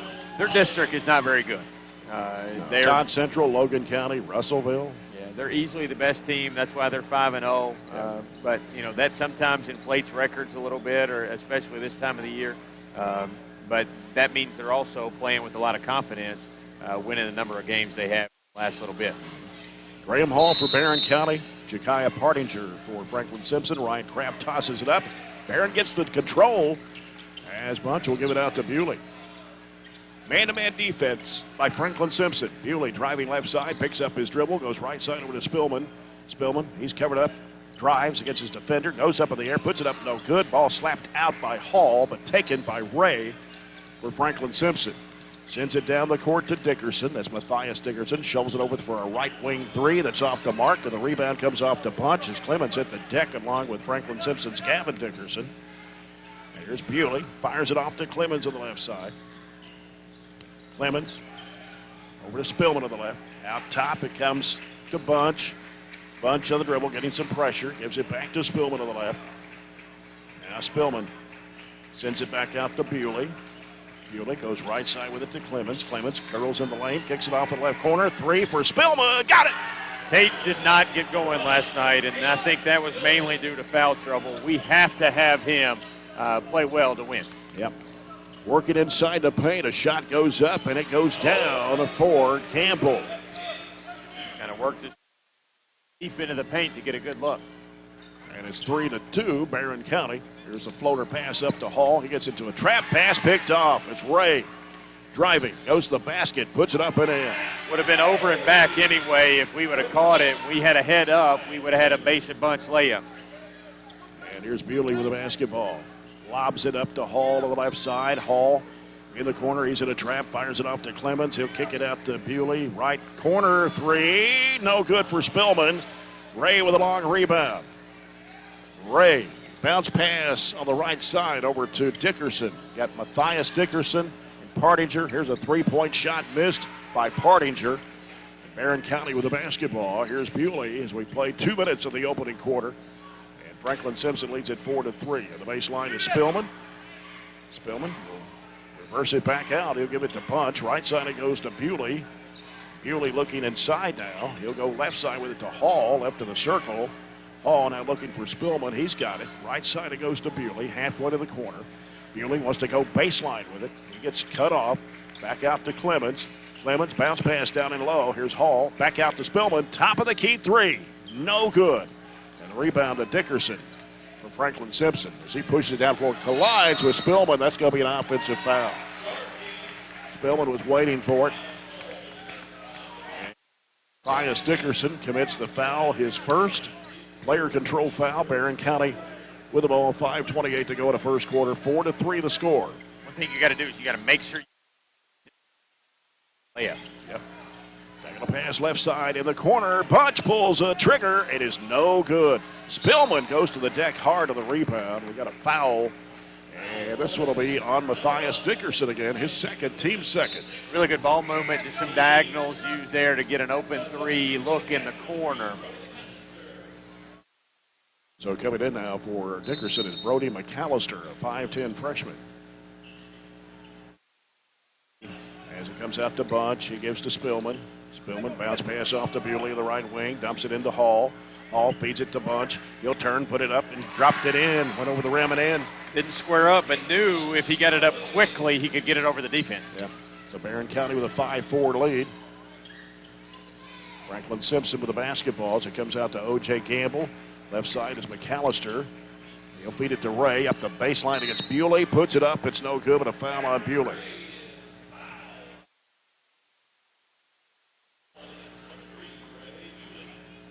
Going to the line is Cam Ray, a 5'9 junior. 67% shooter from the foul line. First one is up and good. And we're tied at 5. More for Ray on the way. He got them both. 6-5 Franklin-Simpson. They set up in a 2-2-1. There's a lob down to Bewley. Bewley stops, reverses it back out, gives to Clemens top of the circle. He drives left of the lane, throws it up with the left hand, got partially blocked, and then the ball knocked out of bounds by Hall. Going to get William Compton in the game, 6'3 senior. Cade Hardy, number 32, a 5'11 sophomore.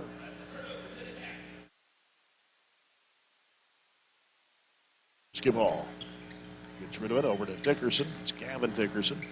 Now O.J. Campbell, spin move, goes up and under. Missed the shot, came off of there. Hall with a rebound. Bewley lobs it over to Hardy. Hardy has to get it across the line. Down the left side is Compton, pulls the trigger. No good on the three. Hall the offensive board out to Bewley. He'll pull the trigger. It bounces off the rim. The ball is slapped out, and McAllister has it for Franklin-Simpson on the run. Down the left side, diagonal pass right side.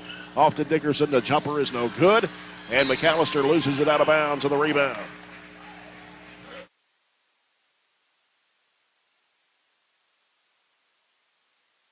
Is checked into the Trojan lineup, a 6'5 sophomore. Comes in for Graham Hall. 3:57 to play. You're in the first. It's a 6-5 ball game. Made our first three, but just still can't find the distance. No. Hardy in the backcourt gives to Bewley. Cross-court pass to Spillman on the left side. Spillman drives left. Now he has to throw it back out to Hardy out front. Hardy trying to make a move. Can't penetrate left side. Off to Bewley out front. Now Bewley on one dribble gives it to Hardy on the left. Spillman top of the key.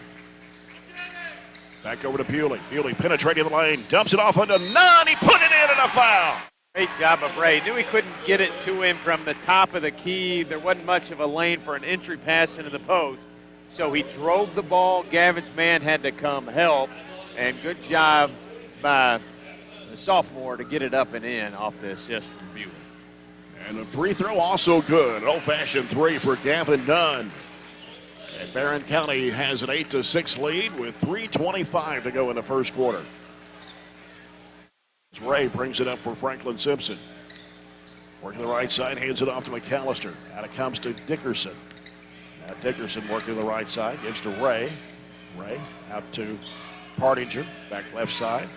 Back out top, it's Dickerson working in the paint. Lost the handle, and Trojans couldn't get it, but we got a foul now as Partinger picked it up. Got a foul on Compton.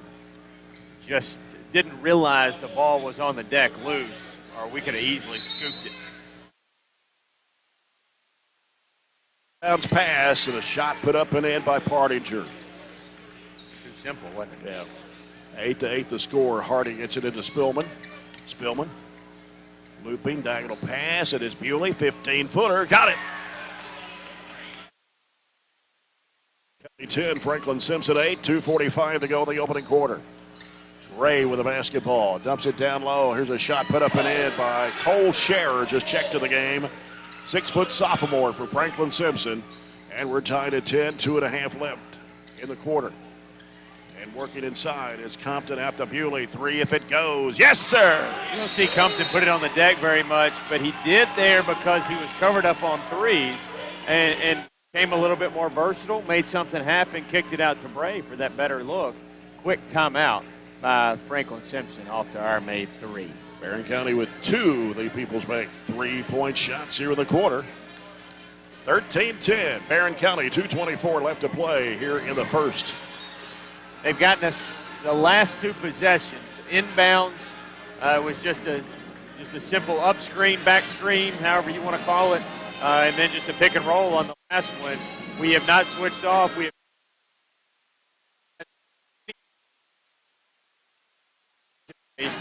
So clearly Warren's going to talk a little bit about that in the huddle to make some adjustments with 3 reserves out there, 3 starters on the bench right now. Simpson's basketball. Got Spillman, Hardy, Compton, Nunn, and Bewley. Not sure what the conversation is. We're trying to make sure the books are right, I think. Dispute about the score. Number or number in the book or what? I'm not sure. All my numbers are correct here. So. 10-10 Trojans, Franklin-Simpson's basketball, 2:24 to go here in the first. Ray brings it up for the Wildcats. Barren County in a 2-3 zone. As Ray handles it out front, he'll give it to Partinger. Partinger, left side. They go inside there to Dickerson. Spin move in the lane. And about 3 seconds in the lane. He was in there 5, but they didn't call it. Ball goes to the foot. Turnover by Franklin. Here come the Trojans. Bewley, left side. 3 by Spillman. Yes! You knew that was going in. I didn't have to look and see it did. He got full arm extension there, and that was a good-looking 3. The dispute a while ago, the scoreboard had us 2 points short. So they were just making sure that was corrected. 10 to 16 now. So 16-10, 6-point Barren lead now. They go to Partinger on the left. They go in the corner to Ray. He gets picked up, drives left of the lane, and a bad pass, trying to go down low. Long pass down to Hardy, goes under, lays it in. That was a perfect assist. Dropped over top of the zone that time, and completely confused, and we're back in the 2-3. Partinger with it down front, bounces it off to Ray. Ray goes left side with it to McAllister. McAllister dribbles it out, gives it back to Ray, straight away to McAllister in the corner. Here's a 3-point try. Partinger no good.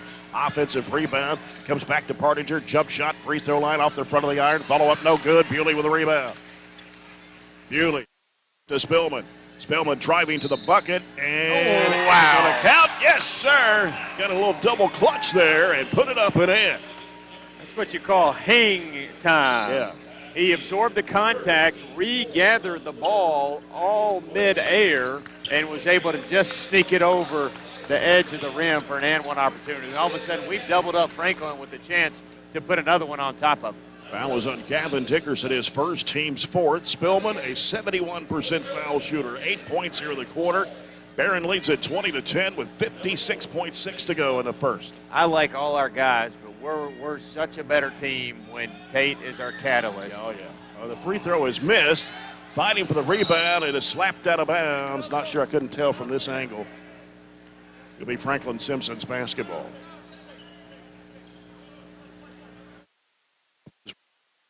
Simpson going to have Jackson Reese checking into the next whistle.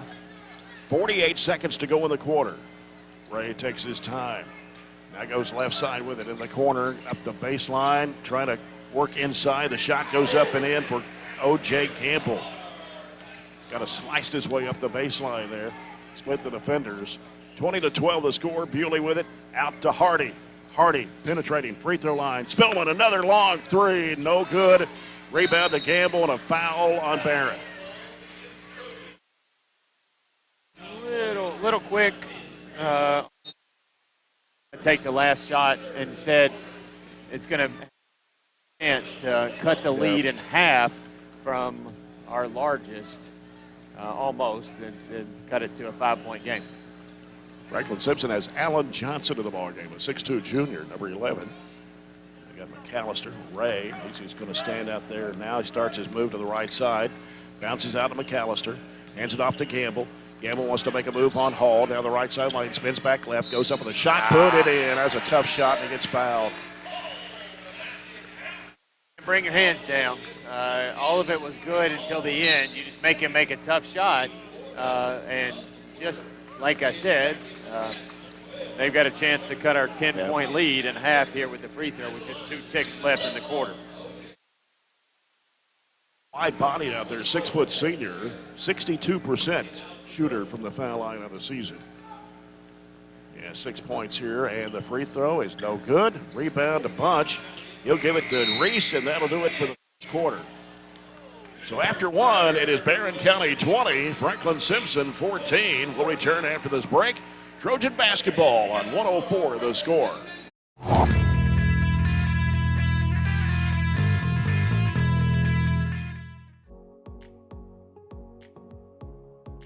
So this class is responsible for growing produce and flowers, hanging baskets, and different vegetables in our school greenhouse that we sell to the public. We also use the produce that's left over after our annual plant sale to grow here in our raised garden beds, and then we harvest that produce throughout the summer. And then all of that produce gets donated to the Barren County Reads and Feeds program here that we do within our school district.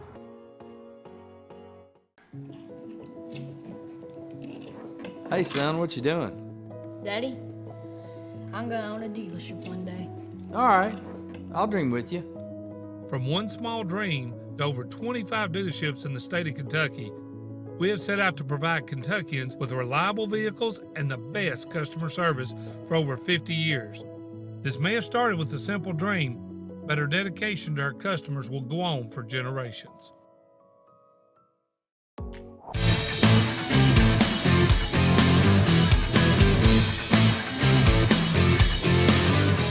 Two from Tate Spillman, the other one from Bray Bewley.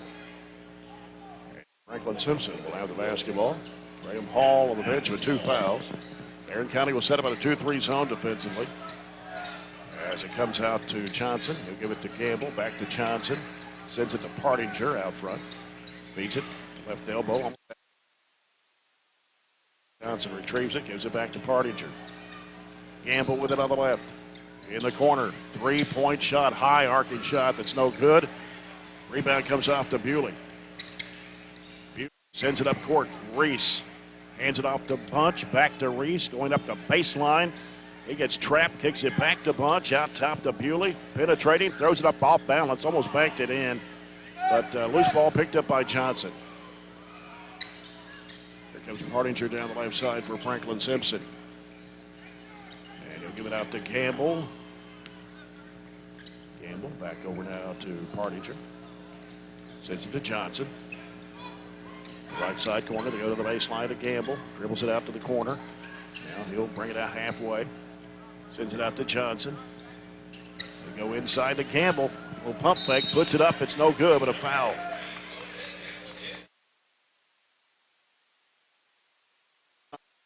First foul of the second quarter. It's going to put Campbell at the line where he's 0 for 1. 6 points in the first quarter for Campbell. First free throw is good this time. Turning to the Trojan lineup, Bray Bewley will take a break. And also Kate Hardy will head to the bench. 20-15 the score. Gavin Dickerson back in the game for Franklin-Simpson. Free throw for Campbell. Too strong off the back iron. Rebound to Tate Spillman. Picked up early by Campbell. Spillman gets it across. Campbell trying to track him down. Right side punch, a three. Yes, sir. Just make a move and go. Said, make a move, beat that guy, and you create a number situation. Mason's guy had to slide off and help, and Tate just gave it where the help came from. Number 4 from behind the arc here in the first half for Barren County, 23-15. 6:20 to go in the first half. Partinger in the left corner. Brings it out, gives to Gamble. Gamble back to Partinger straight away. They bounce it in. Turnaround shot by Dickerson. No. And ball is looped. And it's Jackson Reese with it for the Trojans. Reese breaks to the middle. Stops, looks, sends it off to Bunch. Bunch looking. Can't shoot from 35, but just a little he too thought far. about it. Here's Spillman. Left side, Bunch. On the dribble, back out to Reese. Swings it right over to Clemens. Bounce it down low. It's Gavin Nunn with a reverse up and in. What a spin move. Up with the left hand. It drops through for Gavin Nunn. And Barren County back out to a 10-point lead. 25-15. Our big development has been really good this year. And Gavin gets some minutes here. But Partinger with the basketball for Franklin-Simpson. Now Bray Bewley coming back into the next break. They bounce it into Campbell. Campbell brings it out to the wing. Gives on the left side over to Partinger. Dickerson with it now. Bounces it back out now to Ray. Ray will leave it with Partinger to set it up again. Barren County stays in the 2-3 zone. Partinger right side. Ray pulls the trigger for three. No, barely brushed the iron to the left side. Spillman, long pass down to Bunch. Bunch goes under, puts it up, got it, and a foul. Mason's both of his inside buckets have been off balance, spinning, and he's done a really good job with his body control. This time, earns a little bonus for the bucket. Yeah. Foul is going to be charged to Scherer, his first foul of the second quarter against the Wildcats. And Bunch at the line, a 67% foul shooter on the season with a chance to make an old-fashioned three-point play.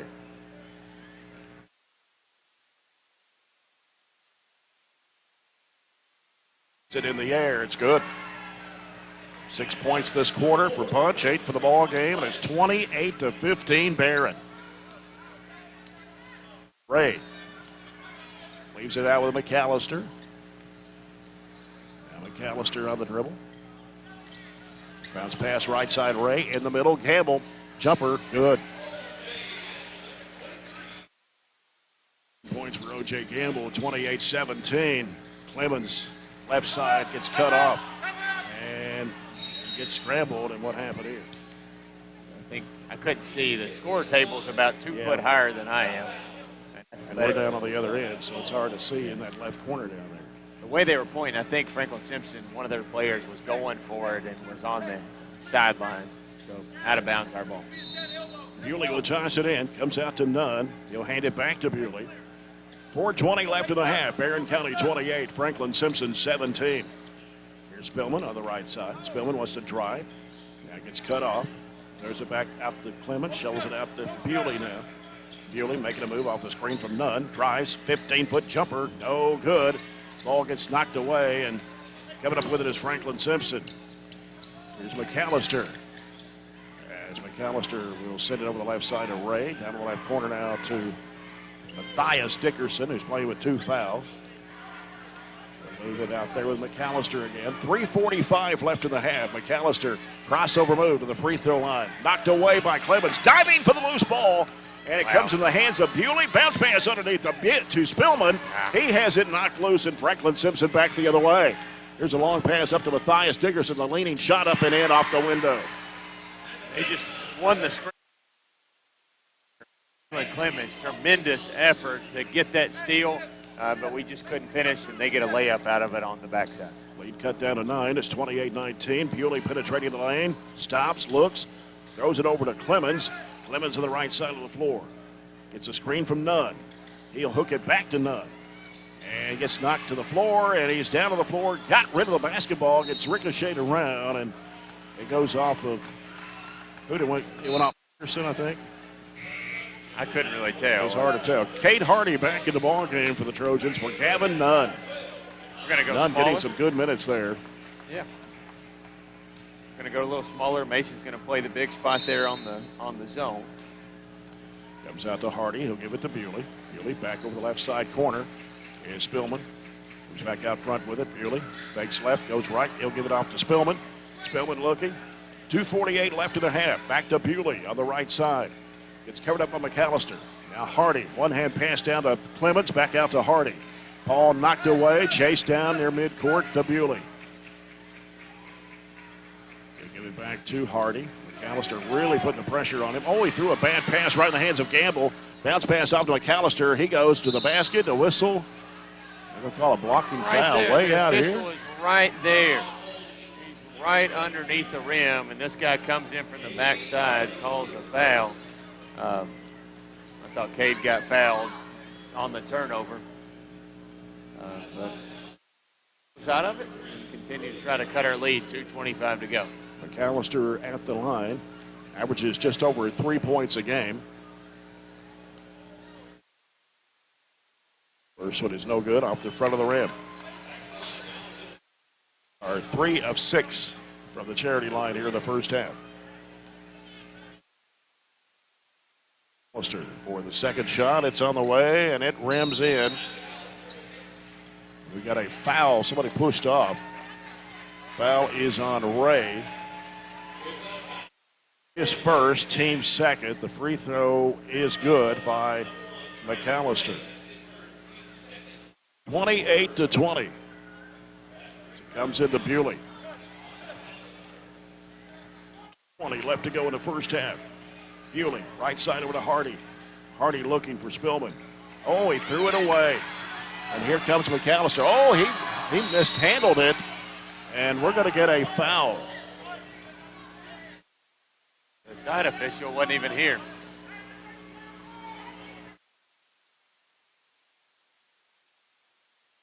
I'll put the foul on Clemens.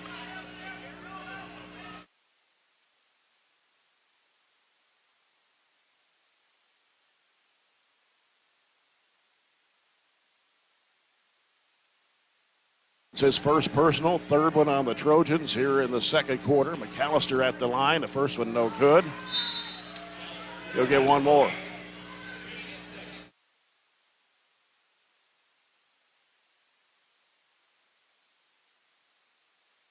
Jackson Reese checking back to the Trojan lineup. Second shot from McAllister is on the way. It rims good.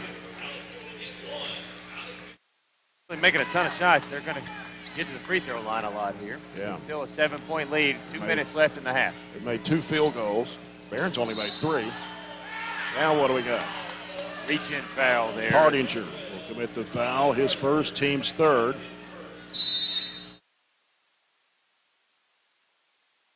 .201 to go. 28-21. Trojans' largest lead was 12 at one time. 7. And here's Bewley. Off the bunch on the right side. Back out front to Reese. Reese works it right side. Drives it right down the lane. Scoops it up and in. Wow, no resistance there. Job scooping it to score. 30-21. Out the corner, Dickerson with it on the right side. Back out to Ray. Sends it to Partinger. Left side is McAllister. McAllister trying to go down low. Got a whistle and a foul. They had double team. The foul on Bunch, his first, team's fourth of the quarter. With 1:37 to play here in the first half. It's Franklin-Simpson's basketball underneath as they bring back in Matthias Dickerson. Ray trying to get the ball in play. Gets it underneath. Oh, he was out of bounds. I thought he was out of bounds. He made a tightrope act on the baseline there. Bounce pass in the corner, Ray. Ray curls into the lane. Out to Partinger. Fakes the jumper. Now moves in for a 10-footer that is no good. And rebound put back up and in by Dickerson. Gavin Dickerson, his first two. Mistimed the rebound there. 1:10 left in the half. Barren County up 7, 30-23. Bewley, right side, Spillman open. Three-point shot, no. Rebound comes off to Partinger. Partinger brings it across the line against Spillman. Back and forth in the dribble, drives in, he walked. Loose ball on the floor, and diving for it is Bewley. Going to get a foul on Partinger. His second, team's fourth of the quarter. With 52 seconds to play here in the second quarter. Waylon Clemens checking back in the Trojan lineup.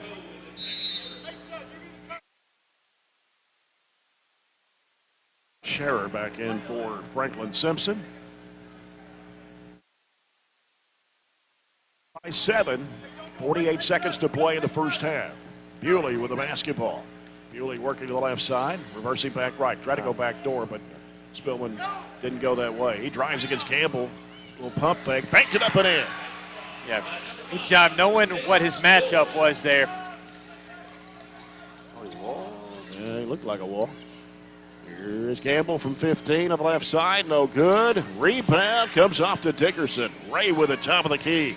Bounce pass down low, out to the corner, out on the wing now. 18 seconds to play. So give it back out to Ray. Got a couple offensive rebounds here in the last possession. This one gives them a chance to cut it again at the end of the quarter like they did in the first. And it is Ray off the screen to the right side. Looks in the corner. Here's a three-point shot. No good. Bunch with a rebound. Doesn't have time to get a shot off. That ends the first half. And Barren County has a 9-point lead here at the break. Trojans 32, Franklin-Simpson 23. Halftime report in a moment on 104 The Score.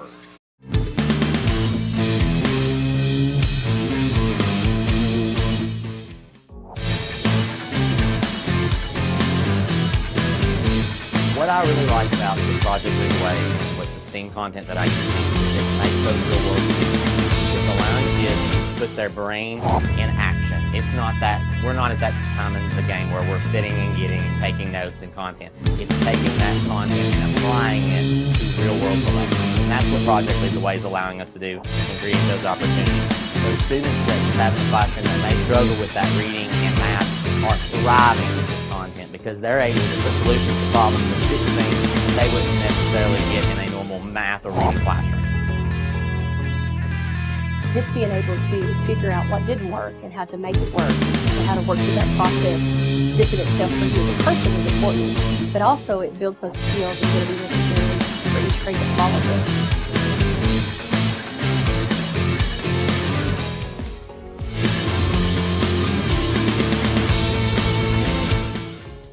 At the combination of our pathways, students have the opportunity to go out into the community and to be able to co-op. It's through these experiences that kids get real life experience. They get to practice the skills that they learn in the class hands-on. I'm working here at Commonwealth Broadcasting Corporation, and it's just really awesome. I get to do lots of cool stuff like write commercials. I've voiced a couple commercials, and I just kind of help out with whatever anybody needs. My favorite part is getting to meet all the different kinds of people and also just getting opportunities like this co-op. It's really just been a wonderful learning experience. Favorite part is just being able, instead of being in a classroom where you have to sit all day, you're doing your own work for something that you're actually interested in. I would recommend this course to other students just because it'll let them know if they would like to do this for a career. Medical Detectives is part of the Project Lead-the-Way curriculum, a feeder to the biomed program at the high school. He jumped out to a 20-14 lead at the end of the first quarter and outscored the Wildcats 12-9 in the second quarter. Barren did have a 12-point lead at one time at 28-16. We got outscored the rest of the way, 7 8-2-4. The Wildcats in the first half, they had 9 field goals, 5 of 9 free throws. They had 7 different players to score. O.J. Campbell had 9 points, 4 baskets, 1 of 3 from the foul line. 4 points for Cam Ray, had a field goal and 2 free throws. And 2 points each for Gavin Dickerson, Matthias Dickerson, Ja'Kiah Partinger, Brody McAllister, and Cole Scherer. Alan Johnson saw action but did not score in the first half. For the Trojans, 13 field goals. 4 of those were 3-point shots. They were 2 of 3 from the foul line in the first half. Tate Spillman with 10 points to lead the Trojans in scoring. Had 4 baskets. 2 of those were threes. He was 0 for 1 from the foul line. Mason Bunch with 8 points in the first half. 3 field goals. 1 of those a 3-point shot. He was 1 for 1 from the foul line. Bray Bewley with a couple of baskets for 5. 1 of those a 3-point shot. Jackson Reese scores 2. Kate Hardy had 2. Gavin Nunn with a couple of field goals and a free throw for 5 points in the first half. Waylon Clemens, Graham Hall started the ball game and not scored. William Compton saw action in the first half but did not score. So the Trojans have a 32-23 lead. Foul situation in the first half for Franklin-Simpson, Matthias Dickerson, and Ja'Kiah Partinger. Both picked up 2 fouls in the first half. 1 each on Gavin Dickerson, Cam Ray, Brody McAllister, and Cole Scherer. And for the Trojans in foul trouble, nobody really in foul trouble. Graham Hall picked up 2.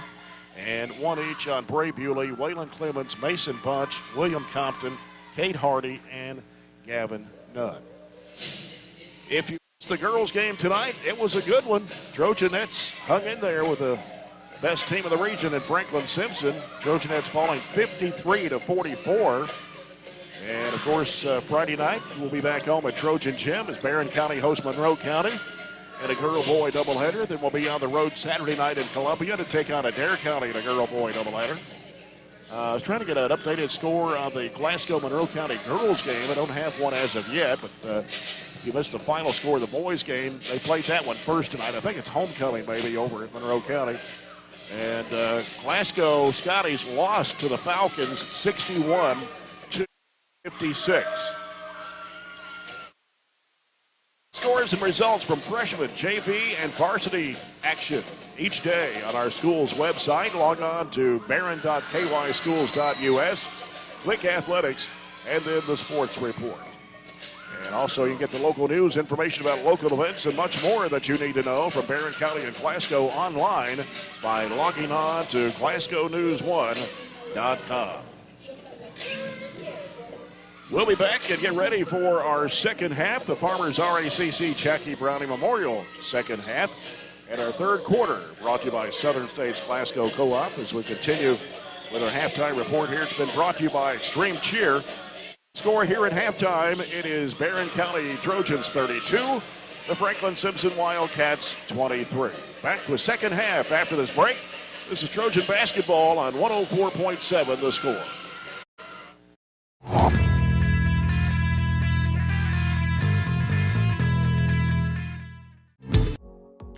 Medical Detectives is part of the Project Lead the Way curriculum, a feeder to the biomed program at the high school. One of the things that I really enjoy about this class is that it does expose the students to a number of different medical careers and give them ideas that there are numerous potential career opportunities for somebody in the medical field. I would definitely recommend the class for someone who has interest in medical sciences. And you'll learn a lot about the brain, vital signs, and just all around a lot about science. Classes that we're offering here with Project Lead the Way, it allows them to have those real world problems where they're able to connect with each other, connect across soft skills that they're able to develop and work through those problems together. And so within our school, within our district, we provide lots of different opportunities for students to learn, to grow. And so that's what our goal here is at Barren County Middle School, is to empower students through our learning opportunities.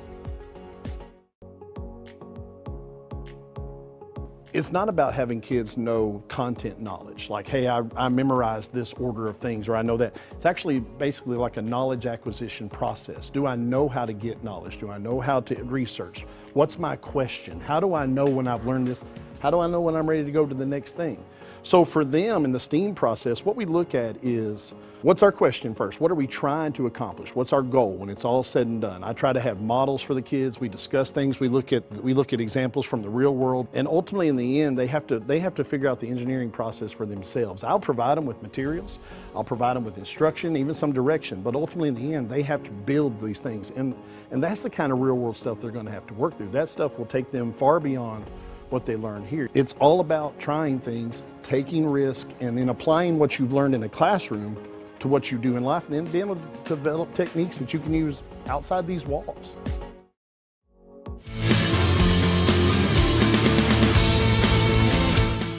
A 61-57, and the girls game, Greene County 54, LaRue County 17. In other girls games tonight, it was Edmonson County over Caverna, 75-30. Clarksville Christian over Bowling Green tonight, 41-36. South Warren beats Russellville 59-35. Warren East over Logan County 55-33. You're gonna have to dock my pay for the halftime report here. Well, Hart County beat Fort Knox 70-4. What was I going to say? What were you saying there? I said you're going to have to dock my pay here for the halftime report. Oh, it's okay. You still got a minute and a half. We shot the ball really well. I thought we played well. You play like this last night, we win by double digits easily, and tonight we're up by been up double digits, kind of flirting around this 9-10 point mark. You shoot 13 of 24, 50%, hold them to 9 of 21, which is still okay. They've shot it well enough and enough free throws to kind of hang in the game. You hit 4 threes out of 11. They hit none. Really hardly any turnovers in the whole game. 2 for us, 4 for them, and the rebounds are about even. So, you've got to just continue to make a few shots, continue to lean on guys that know their roles. And listen, you used a great word. Last night's a fluke, man. Just kind of keep going. You can't take 5 steps back because you messed up last night. And we're going to quit talking about it, I promise. This is the last time I'll mention it. But everybody knows that. The guys know it. They're sick of it. I didn't talk about it at school today. Nobody talked about it.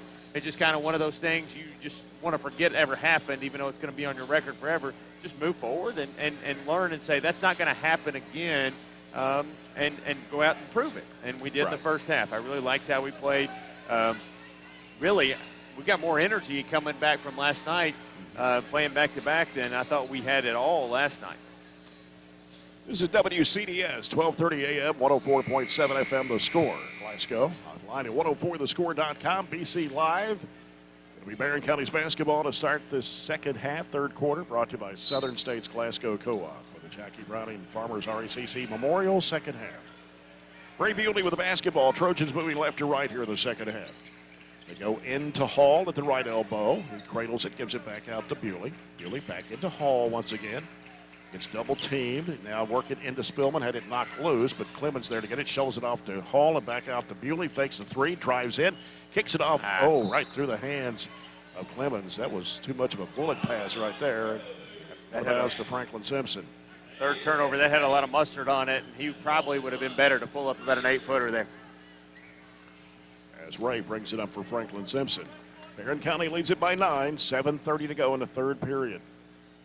Working the right side, a give and go. It's back to Ray. He puts it up off the window and in. Can't let them have a little spurt here and make this a game at the end of this quarter. Clemens in the corner. Spillman with it. Dribbles it out. Goes in the middle there to Hall. Back to Spillman. Takes the 3. Drives in. Dumps it back off. Bad pass. Try to force it down to Hall. Another turnover by the Trojans. Here comes Partinger with it. Partinger top of the key. Bounce pass left side. Gamble.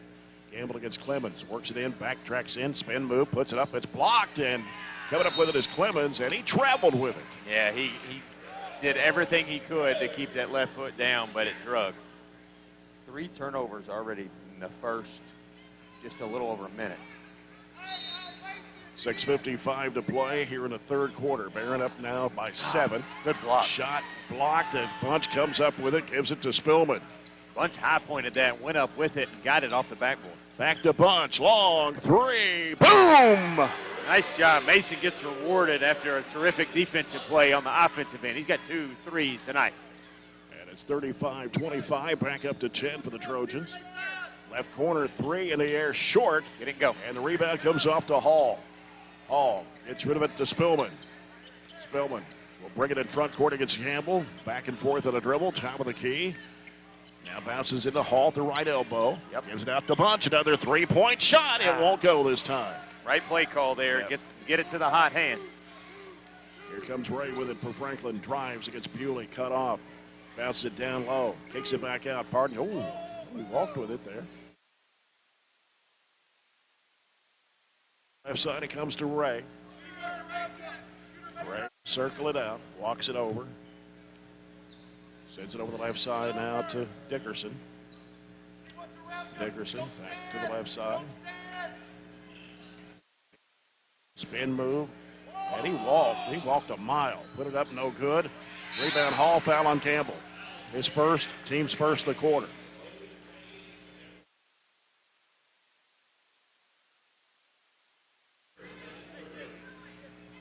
Trojans basketball, 5:37 to play. Third quarter, 35-25.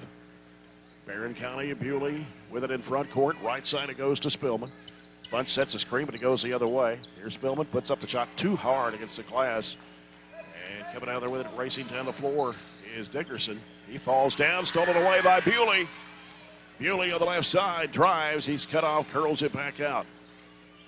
Right side, Spillman, three if it goes. Yes, sir. There's a tough shot, had a hand flying at him. Timeout, Franklin-Simpson. Barren County with their largest lead of the ball game at 13. It's 38-25. Well, we honestly had a poor minute to start. 3 turnovers, it seemed like, on our first 3 possessions of the half, and we have answered nicely. A couple threes stretched the lead to our largest, and those are what you really define a game and sometimes define a team, how you respond when a situation doesn't go your way. I won't say because I said I wasn't going to say it anymore, but let's just say those 3 turnovers. You could just say, well, this is going to snowball and we're going to have a bad quarter. It was like the next possession. We forgot about it and we just kept playing.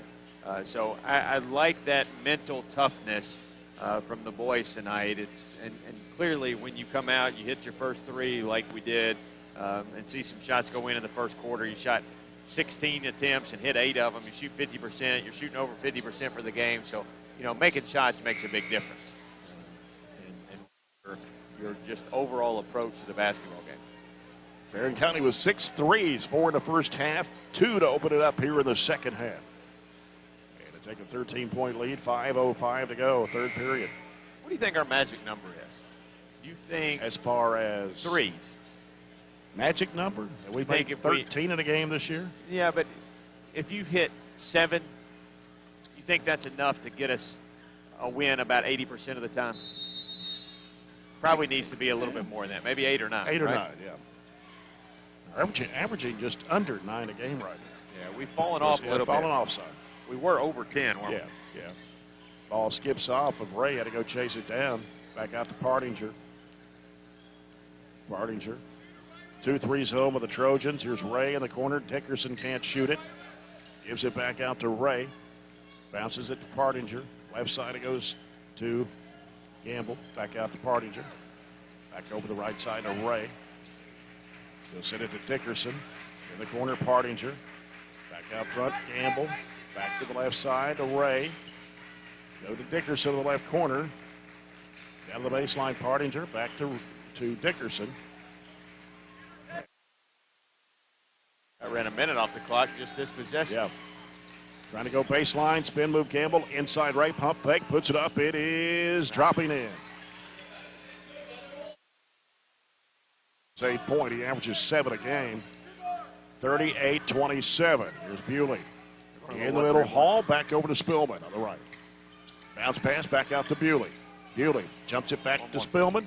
Spillman lobs it back to Bewley. Now Bewley gets into a would-be trap, and it gives it to Hall, and now to Bunch. Bunch sends it back over to Bewley. They're trying to trap the ball where it goes as Clemens with it. Bounce it back out front to Bewley once again. Now Bewley trying to split the defenders. Goes right side over to Spillman. Spillman turns, gives it down to the corner. Bunch lobs it back out to Spillman. Now Spillman starts his move. It's the Bunch out of the corner. 3-point shot, no good. Rebound clipped by Bewley. Went up high for that one, and we've got a foul Away from the ball, Hardinger, and that's number 3 on him. He's got a couple of those fouls on rebounds away from the ball.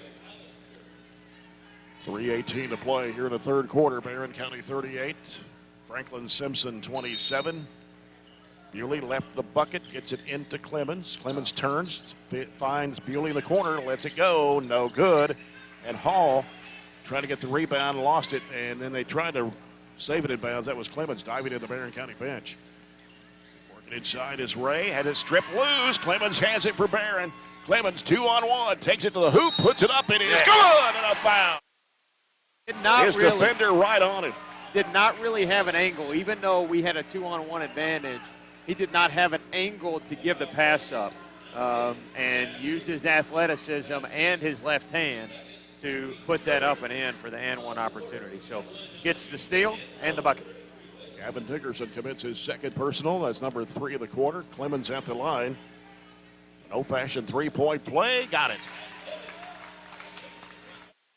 It's the largest lead for Barren County now this game, 41 to 27, a 14-point lead, 2:52 to go in the third. Ray with the basketball.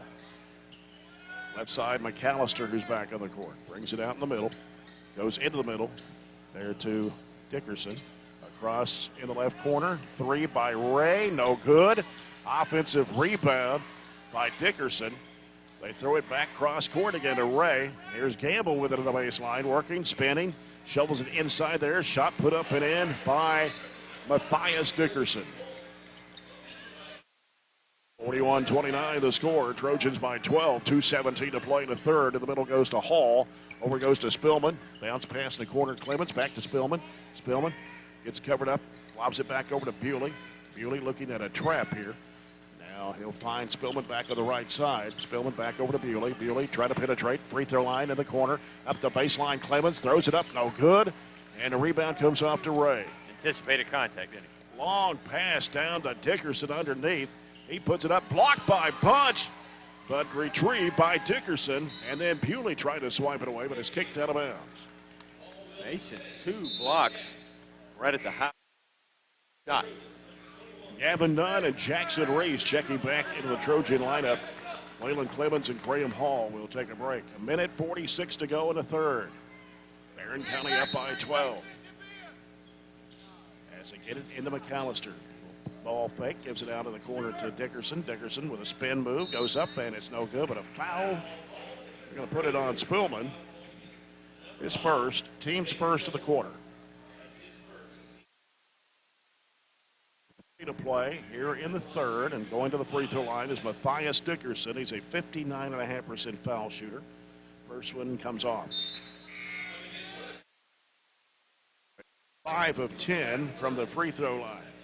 66% from the line as a team. And one for Dickerson. It's on the way. He got that one for his 5th point of the game. 41-30, Trojans lead it. Largest was 41-27. In the middle, Spillman gives it to Jackson Reese. Reese now lobs it back over to Bewley. Bewley lobs it back to Reese. Now Reese in a trap, back to Bewley. Bewley looking at a trap here. Lobs it back over to Reese out front. Now Reese with one dribble, needs some help. Throws it back over to Bewley. Bewley in the corner to Bunch. Now Bunch, one dribble. Sends it back out to Bewley, over to Reese. Reese trying to penetrate in the corner. Spillman, a 3. No. Foul. I'm going to say Bunch pushed off for the rebound. His second, team second of the quarter. With 1:02 to play, Coach D. Spencer for Franklin-Simpson going to bring back in O.J. Gamble.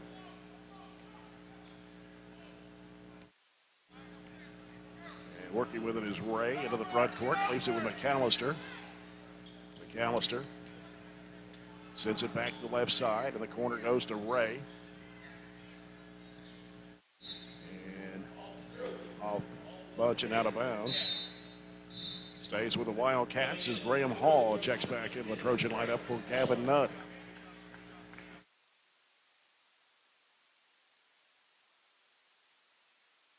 There's a long three, no good. Rebound, Mason Punch. Almost threw it away. Bewley had to go chase it down. Now he's in trouble. Gives it over to Reese. Reese brings it across the line. Stops and hands it off to Bewley. 30 seconds to go in the third. Bewley trying to penetrate. Throws it over to Spillman on the left side. Back out to Reese. The 20 seconds to play in the quarter. Bewley back out to Reese. Now Reese being chased out there. Gives it over to Bewley. He's in a trap. Back to Reese. Over he goes to Spillman. Spillman back out to Reese. Reese penetrating. Shovel pass into Hall. Back to Spillman for a three. No good. And the rebound comes off to Dickerson. Desperation throw, and that will do it for the third period. So after three, it's Barren County 41, Franklin-Simpson 30. We'll be back with the fourth quarter after this break on 104.7 The Score.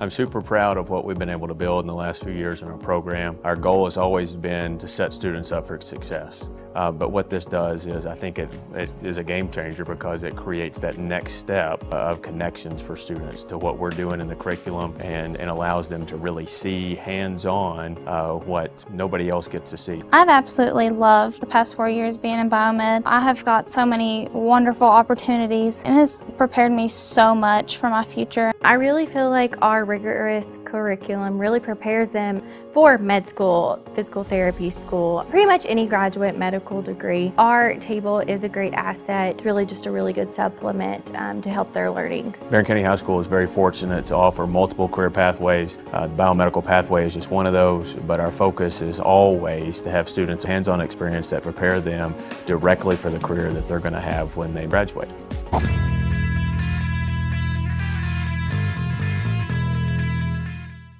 Barren County scored 9, Franklin-Simpson scored 7, but still have an 11-point lead, 41-30, heading into the fourth quarter.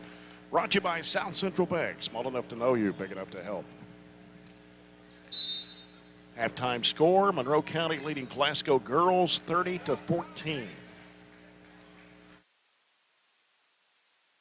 McAllister with it on the left side out to Partinger, who just came back in playing with 3 fouls. That pass skipped through the hands, but Partinger grabs it out of the corner for 3 and knocks it down. Their first one of the night, 0 of 8 before that. Both teams shot 30% in the third period, a low-scoring quarter for us. Trims the lead to 8 at 41-33 after having a 41-27 lead. Cade Hardy on the court now with it. Gives it out to Spillman. Right side it goes to Bewley. Bunch sets a screen for him. Now Bewley to the top of the key. Feeds it in the middle there to Hall. Is broken up. Stolen. So at the wrong hand. Yep. And it's McAllister with it. He'll give it out to Ray. He outscored 6-0 this last couple of minutes as we are into the fourth quarter. And there's Partinger. Long range right side, gives it back out to Dickerson. Dickerson, Barren County to 2-3 zone, back over to McAllister. McAllister back out to Ray. In the middle, goes to Partinger, turnaround 17-footer short. Underneath Campbell, try to go back up, and a foul. It's on Mason Punch, his third, team's first of the fourth quarter. Waylon Clemens will return to the lineup for Barren County. Mason Punch with 3 fouls will check out. 6:49 to play. Barren up 41-33. To the corner to Dickerson. He'll give it to Ray. Now Ray back in the corner to Matthias Dickerson. They got 2 Dickersons, Gavin Dickerson and Matthias Dickerson. Ray with it out front. 6:36 to play. Barren still up by 8, led by as many as 14. As it comes out to Campbell. Campbell trying to make a move into the lane, jumps it up in the lane, and banked it in. First 2 of the second half for O.J. Gamble, and the lead down to 6. It's 41-35. And Coach Warren Cunningham wants a timeout. 6:17 to go in a basketball game. Barren County 41, Franklin-Simpson 35. Well, 8-0 run by the Wildcats. We were playing really well. the third period was the first period that we have shot under 50% for the game, and we have continued that struggle here in the fourth quarter. Really nothing to show for the first minute and 45 seconds except a couple of Franklin-Simpson buckets, and that's cut the lead to just a two-possession game, unfortunately. Yep. Largest lead was 13, is that what you're saying? 14, it was 41-27. Friday night, we're back home at Barren County High. Trojans and Trojanettes hosting Monroe County. Girls game will start at 6. Boys game to follow. We'll be on there a little before 5:45 for the broadcast. And that was Bobby Steenberg in court. That was about 3 minutes ago in the third period that we had that lead. So the last 5 minutes, they've tried to turn it around on us. Cade Hardy penetrating and a whistle. We call an offensive foul on Hardy. Crashed into Matthias Dickerson. It's 2 on Hardy. Mason Bunch back on the court. 6:13 to play. A 6-point lead for the Trojans at 41-35. It's Ray with the basketball for the Wildcats. Sends it off to Partinger. Partinger on the dribble between the circles. Gives it to Matthias Dickerson down in the corner. As Ray handles it. Circles it halfway out. And he goes back to the corner. And can't even tell what's going on down there. He goes deep in that left corner. Partinger gives it back out to Ray. I think it got away, and they were able to dig it out and then get it back up top here to Ray. 5.5 minutes to play. Ray in the corner. Partinger. Bounce pass down inside. Here is Campbell putting it up and in. That is a 4-point lead for the Trojans after leading by 14, 41-37. Bewley with it to the right side, dumps it down to Hall. Hall looking, back out. Clemens back to Bewley on the right side. Bewley putting down the dribble, gives it out to Spillman.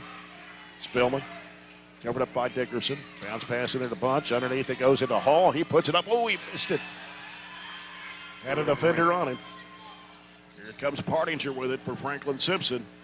Out to Ray, 4:48 to play. 4-point lead now as Franklin-Simpson on a 10-0 run. Ray gives it to Partinger. Gonna go down low. And a pass down into Campbell. Turnaround shot, bounces off the rim, tapped out. And it is grabbed by Bewley. Bewley with it. Out front of the right side.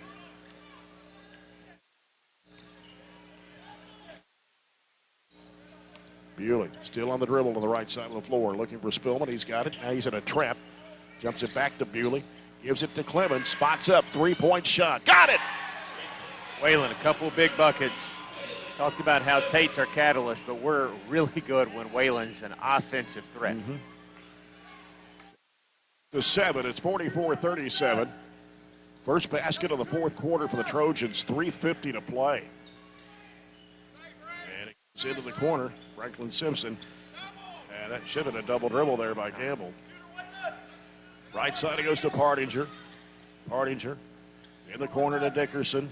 Dickerson brings it back out, sends it back over to Ray. 3.5 minutes to play.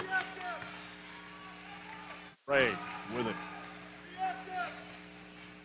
Ray, left side, Partinger. Back out to Ray. He'll go right side with it to Dickerson. Bounces it down low. It's Campbell, and a lot of traffic. Puts it up. No, he missed it. Rebound a bunch. Should have been a foul right there. No call. Clemens, long pass down to Hall. Hall in the lane. Puts it up and in. That was a little bit of a gamble to throw that deep pass, but we caught it and scored it. Trojans have to get back on defense. 3 minutes to play, and got an offensive foul as Spillman hits the wood, and the foul on Gavin Dickerson, his third. Team's first of the fourth quarter. Barren County's basketball back up by 9. It's 46-37. Full court pressure by the Wildcats. Comes into Bewley. Bewley throws it, diagonal pass. It is Spillman going to the basket. He is going to get fouled as he went to the deck pretty hard. Foul will be on Gavin Dickerson, and that's number 4 on him. And the second foul on Franklin-Simpson here in the fourth quarter. Want to be at the line. He was 0 for 1. That was back in the first quarter. 13 points, 3 threes, 2 twos. First one on the way. Good. 71% foul shooter. Tate Spillman. 14 points now. 47-37 Trojans. 2:51 left in the contest. Spillman for the second shot. It's on the way. Got them both. Lead is back up to 11 at 48-37. 2:48 left. With the basketball over the left side to Partinger. Partinger stolen away. Spillman, and he's going to be fouled. Dickerson is third. Team's third of the quarter. Barren County will take it out. It's very simple. Getting in front of the defender there and knocking it away. That wasn't an intentional foul, although we'd had a wide open layup on the backside because he just kind of reached in and tried to poke the ball away. It's into Bewley. Bewley's picked up there by Ray. Races across, takes it down in the lane, throws it off to Hall, out to Spillman. Spillman hands it off to Clemens, circling around to the left side. He's in a trap, needs some help. Gets rid of it to Bewley. Now Bewley's in a trap, back out to Hall. Hall back over to Spillman on the right side. Here's Spillman, curls around to the right elbow, back out to Bewley. 2:13 left in the game. Barren up by 11. Here's Bewley penetrating, hooks it off in the corner. Clemens, another three. No good this time. Bewley with a rebound, and he is going to be fouled. Gamble picking up his second, team's fourth of the quarter. Barren County's basketball underneath with 2:04 remaining. And Spillman will toss it in. Spillman gets it in, left baseline. Hall back out front. It comes to Bewley. Bewley now penetrates the lane, goes under, puts it up with the left hand, no good. Hall with the offensive board, back out to Spillman for a three, no. Crashing the board is Spillman, but it was saved in bounds as he lost it, and Franklin-Simpson with the ball. Here's Ray going all the way to the basket, and a blocking foul on Bunch. We're up 11 with 2 minutes to go, Jay. We're ahead. We don't have to have those shots, and really Franklin wasn't pressing out on us or fouling us. We just kind of milk some clock and be happy with that. Instead, we missed an opportunity for an offensive rebound and give them some more free throw points with the clock stopped. Ray's free throw is good. It's all over the rim and goes down. He's 3 for 3 from the line, has 9 points in the game. And it's 48-38 Trojans. Ray back to the line for one more. And he got them both. 48-39, Barren County, a minute 44 left in the game. Ball comes into Bewley. Bewley floats it up court to Hall. Hall dribbles out, being chased out there. Double team, gives to Clemens in the corner to Spillman. Now Spillman dribbles it back out. Sends it off to Bewley. Goes down to the corner to Dutch. Here's Hall with it. That is smacked out of his hands. And getting 3 left. Barren County 48. Franklin-Simpson 39. County with 2 buckets here in the fourth quarter. 3 for Franklin-Simpson. Not a whole lot of offense in the second half, is it? Franklin-Simpson scored 7 points in the third. Barren scored 9. Franklin-Simpson scored 9 in the second. And here in the fourth, 9 points for Franklin-Simpson, 7 for Barren County. That's why it's low scoring, I guess. It's a very, very low scoring game when you don't have very many digit quarters. We scored, what was it, 20 in the first period? Yes, it was 20-14 after the first quarter. Really set the tone for the game, I thought, though. Yeah. Your free throws down the stretch. We are in the penalty moving forward. And Clemens will toss it in right here in front of us. A minute 23 to play. Clemens. It's out to Bewley. Bewley looking. Lobs it back over to Spillman. Spillman's in a trap. Franklin-Simpson trapping a basketball. Sends it off to Bunch, throws it behind him back out to Bewley. Goes in the middle to Hall. Playing keep away. Yep. Clemens to the baseline, hooks it back out to Hall, now out to Bewley. Bewley being chased underneath to Clemens, he lays it in. You finally play keep away until you get a layup when you're in layup only mode. And it's 50-39, Barren County. Dickerson for three, write it down. Both of their threes. Mathias Dickerson. Both their threes here in the fourth period. It gives them just a little bit of hope. Yeah, 50-42 at 49.8.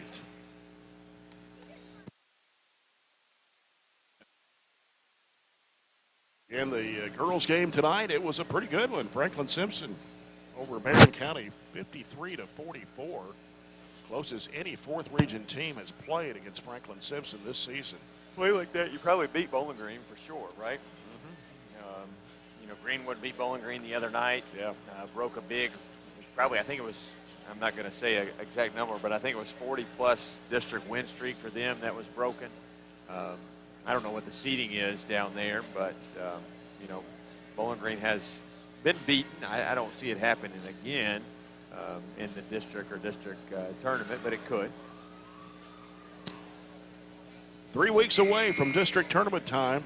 Starts 3 weeks from last night, actually, at Allen County Scottsville for the 15. Our district, I think, will be pretty competitive. I don't think this one down here will probably be very competitive at all. And then we haven't seen anybody, correct me if I'm wrong, have we seen anybody in the 16th? We don't play Cumberland. No, we haven't played Clinton yet. Clinton, Metcalf. Play Metcalf next Tuesday. Yeah. And Russell County will be coming to Barren. So, no, we haven't played any 16th district teams yet. 49.8 to play. We got a timeout. As Clemens had trouble getting the ball in play. Barren County 50, Franklin-Simpson 42. Coca-Cola scoreboard update. Kentucky leads Vanderbilt 70-51. Sure, there's a ton of updates we could give.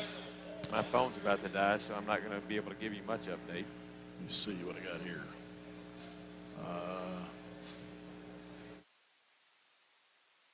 Earl scores, Warren East 55, Logan County 33, South Warren 59, Russellville 35.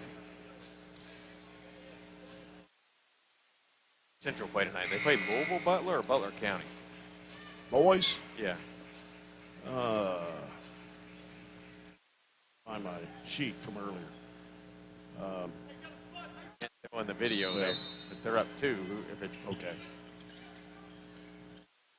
Bunch having trouble, and the ball knocked out of bounds by Dickerson. They try to get it into Spillman. 49.2 left. Butler County. They beat Butler County. Central beat them 74-70. Wow. Spillman's in a trap in the backcourt. Gets it in the middle to Bewley. Bewley drives it underneath the Clemens, and he puts it in. Couple big layups there. Yeah.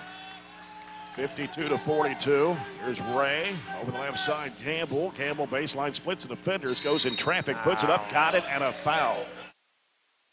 Is their leading scorer of the season, averaging 13 points a game, and he's got 15 in this one. Gavin Dickerson is their second leading scorer that averages 12. He only has 2 in this game tonight. Foul is on Hall, his third. Free throw by Campbell is no good. Rebound put back up, no good. And Bewley with a rebound. Bewley in a trap, gets with the basketball to Bunch, sends it down to Clemens, bounce pass underneath the Spillman, drives the basket, puts it in. We've got 6 points on layups, and that's why you go for the layups. You're in layups only mode, you got to make them, and they're better in free throws, honestly. Up the baseline, they throw it left side, Ray for 3. It is off the mark. Ball gets knocked out. Campbell for 3. It won't go. And that will do it, and the Trojans win it on the road at Franklin-Simpson tonight. A good bounce back from last night. Trojans 54, Franklin-Simpson 44. Franklin-Simpson drops to 12-9 on the season. Barren County improves to 15-8. 10-point win for the Trojans tonight, 54-44. Postgame next on 104 The Score.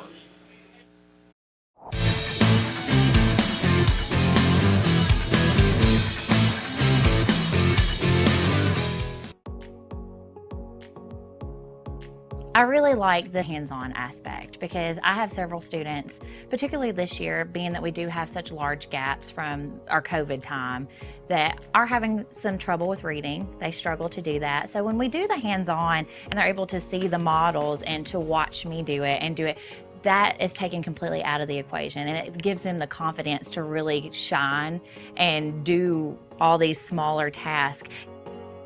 Building that foundation of how students can use science, technology, engineering, arts, and math, making those connections with the classroom teachers and what they're doing in their classrooms as well. And you know, sometimes they don't have the time to do those project-based type things. In our STEAM lab, they're able to do that. And then also with our Project Lead the Way, students are really thinking about how to build and solve real-world problems, presented with scenarios, and then they have to problem solve and come up with solutions as a team. And so we're really excited about laying that foundation here at Temple Hill this year.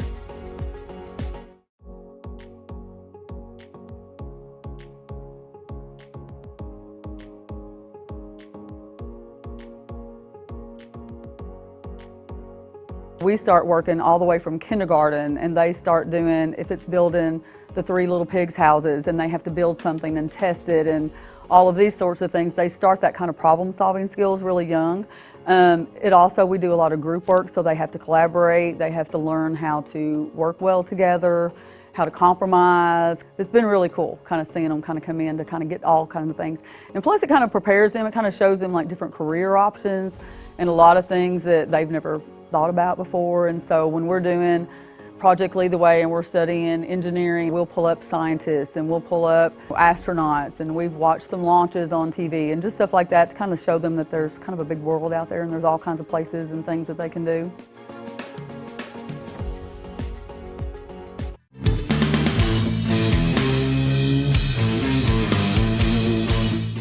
They made 4 in the first half, 3 in the second half, and they were 5 of 6 from the free throw line. As they were led in scoring tonight by Tate Spillman, he had 17. He led 3 Trojans in double figures. 17 for Spillman. He had 6 baskets, 3 threes, and he was 2 of 3 from the foul line. Mason Bunch with 11 points tonight. He had 4 baskets, 2 threes, and a free throw. 10 points for Waylon Clement. All in the second half. He had 4 baskets, one of those a 3-point shot. He was 1 for 1 from the foul line. 5 points for Bray Bewley on a 3 and a 2, and a couple of points for Graham Hall, Jackson Reese, and Cade Hardy. Gavin Nunn with 5 points tonight. He had a couple of 2s and a free throw. So Trojans win it 54-44. Now they'll focus will be toward Monroe County on Friday night. Yeah. Well-deserved win, 21-43 for 49%, just a hair under 50 for the game, 7 of 20 for 35 from 3. Mentioned Franklin had 17 field goals out of 42 attempts for 40%, but a big number for them. They were just 2 of 12 from 3 for 17%. Both teams had 7 turnovers, and both teams had 24 rebounds. We had 6 offensive, they had 8. Just made a few more threes and a few more buckets to win this one and seal it. So good win. You put it down in the win column, you get down back down I-65 and enjoy a couple of nights off before you try to go get some Falcon revenge. Yep. And let's see. Well, we have that final score. Monroe County beat Glasgow tonight, 61-56. Girls game, Monroe County leads at halftime, 30-14 over Glasgow. We'll be back. Conclude our post-game wrap-up. Talk with Coach Warren Cunningham in a moment on 104 The Score. Like most Barren County farmers, you want feed products and nutritional supplements that are proven to work for your operation. No time on your farm to mess around. CPC Commodities understands, so they provide quality feeds they can stand behind. CPC Commodities offers direct-to-farm delivery options. Direct-to-farm, bulk or bagged feed, minerals, tubs, and farm hardware. CPC Commodities, proven on our farm, made for yours. Call toll-free 888-618-6455. Find your perfect match at Don Franklin Family of Dealerships. We've got the largest inventory of new, used, and certified pre-owned vehicles in the state. Plus, take advantage of Don Franklin's 10-year unlimited mile powertrain coverage available for most makes and models. With 27 dealerships all across the Bluegrass, our trusted family is here to serve all of your auto needs, Kentucky. Hurry in to find your perfect match at your local Don Franklin dealership, or steer your way over to DonFranklinAuto.com. Hey basketball fans, are you ready for a slam dunk of a season? This year, make the ultimate crossover move by switching to streaming. With the Glasgow EPB's Find My Bundle tool, you can find the best streaming service recommendations tailored just for you. Simply select your favorite channels, shows, and sports, and find the best streaming apps for all of your viewing needs. Ready to score big? Then head on over to GlasgowEPB.com/MyBundleTV today. If you're in retirement or thinking about retiring, you probably have a lot of questions. How do you make your savings last? How much should you take out and when? You're ready for retirement, but are your finances? I'm Edward Jones Financial Advisor Jamie Harris. Let's work together to help make sure your finances meet your unique needs over the long haul. You've done what it takes to get there, now it's time to make the most of retirement. Call us at 270-651-9993 to schedule an appointment. Edward Jones, member SIPC. Trojanette High School basketball is presented by Don Franklin of Glasgow on 104 The Score. Side with Jay Turner. Trojans win it down here on the road, 54-44 against Franklin-Simpson. Coach, good comeback after last night. You had an athletic team to go up against tonight. Thought we played pretty well. Yeah, we did for the most part. And, you know, there's a lot of ups and downs in a season. And sometimes the downs all come at once, it seems like. And sometimes the downs are a little bit lower than you want them to be. But there's always ups and downs. And you got to play through those things. That's what we tried to talk about before we came over tonight was, you know, just compete, just play hard, just have fun, and let's not, you know, everybody was kind of writing us off, I think, after last night, and those things happen. Allen played really well last night. Give them credit. They made shots, they played well, and did some things that caused us not to play well. But I know our guys were disappointed, and you know, probably as much as I was, and that showed. They were dragging a little bit earlier, I thought, today, but you know, we just tried to say, hey, we got a chance to come back and play the next day. I mean, what else could you want after you have a disappointing night was to be able to come back and redeem yourself the next night. I thought our guys played really hard. I thought we were on the floor after loose balls. We're taking charges. We made some shots there early that got us going. It always helps. And I thought we guarded. The zone was good to us there. We got good minutes off, several guys off the bench. So just a really good team effort, and I was really proud of our team. Of course, Gamble's their best player. He had 15, but you held their three-point specialist, Matthias Dickerson, to only 1 3 tonight. Well, he got in foul trouble there early, and I thought that took away some of his aggressiveness, and we were able to locate him a little bit in the zone. But you know, 23 was hurting us there a little bit early in man, and we went to the zone, and I thought it really helped keep the ball out of the paint, and maybe we should have done that some last night, but you know, the zone was good to us. We mixed it up a little bit there, but mostly we went with the zone, and I thought it was very effective. We hit 7 threes tonight.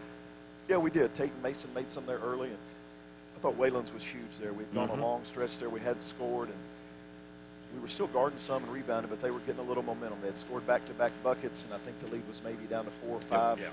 And, you know, we had just struggled, and I thought he just stepped into that one, and that was a huge, huge play for us there to I mean, it didn't finish it. It didn't finish them off, but, man, it sure did seem like we were in good shape after he made that, because I think he put it back to 7 or 8 with a couple minutes to go, and just made some, you know, I thought he was really good. I thought he was, you know, making plays, and he's so good at that. We need him to do more of that. Oh, Gavin Nunn's played really well in the first half there. You know, Graham got in foul trouble, and we needed him to play, and he's getting better and better. He just, you know, he finishes plays, he rebounds, and you know, I thought his minutes were good. But a lot of guys contributed, and it was just a really good team win. Took care of the basketball pretty well. Only 7 turnovers tonight. Yeah, that's something that for the most part we've done all season. I think we had 4 last night. So I don't think I've ever seen this game score 43 points and have 4 turnovers, but we did. And to Bray, you know, Bray and Tate, especially in Wayland, those guys back there that are handling it, they make it look easy sometimes, and it's certainly not. But we're very fortunate to have good guards that take care of the ball and make good decisions. Had 3 players in double figures. Tate Spillman 17, Mason Bunch 11, Wayland Clemens with 10. Yeah, we need that, and we haven't had as much of that lately. Most of the time it's been one guy, but we're at our best when we have 3 or 4 guys in double figures, where it helps us to score, and also it keeps the pressure and the attention off of 1 or 2 guys. You know, we need Mason to make some of those and finish some of those plays, and Wayland and Graham, you know, all those guys. Tate's been pretty consistent with scoring it, but we need those other guys. We need 2 or 3 guys in double figures at least. We got Monroe County rematch on Friday night. They beat Glasgow tonight 61-56. Yeah, and I mean, they have a really good team, and they've been in a ton of close games. You know, I know they lost a couple of close ones, or maybe one after hours, and, but they're physical, their size and their strength caused us some problems. I thought over there a couple of weeks. Well, I don't know. It's been a couple. Only been a couple of weeks. It's been a week and a half. It seems like it's been a while. But you know, they really hurt us on the glass. Their second chance opportunities really was the difference, I thought, in the game over there. So we've got to first thing we've got to do is get some rest. You know, get some rest and catch our breath here, and then come back and get ready, because we got a 4-game and 5-day stretch after starting on Friday. So it's important that we get some rest and be ready to go. Yeah, this is 3 games in 4 days, so it's time for just a little bit of a break. Yeah, I don't.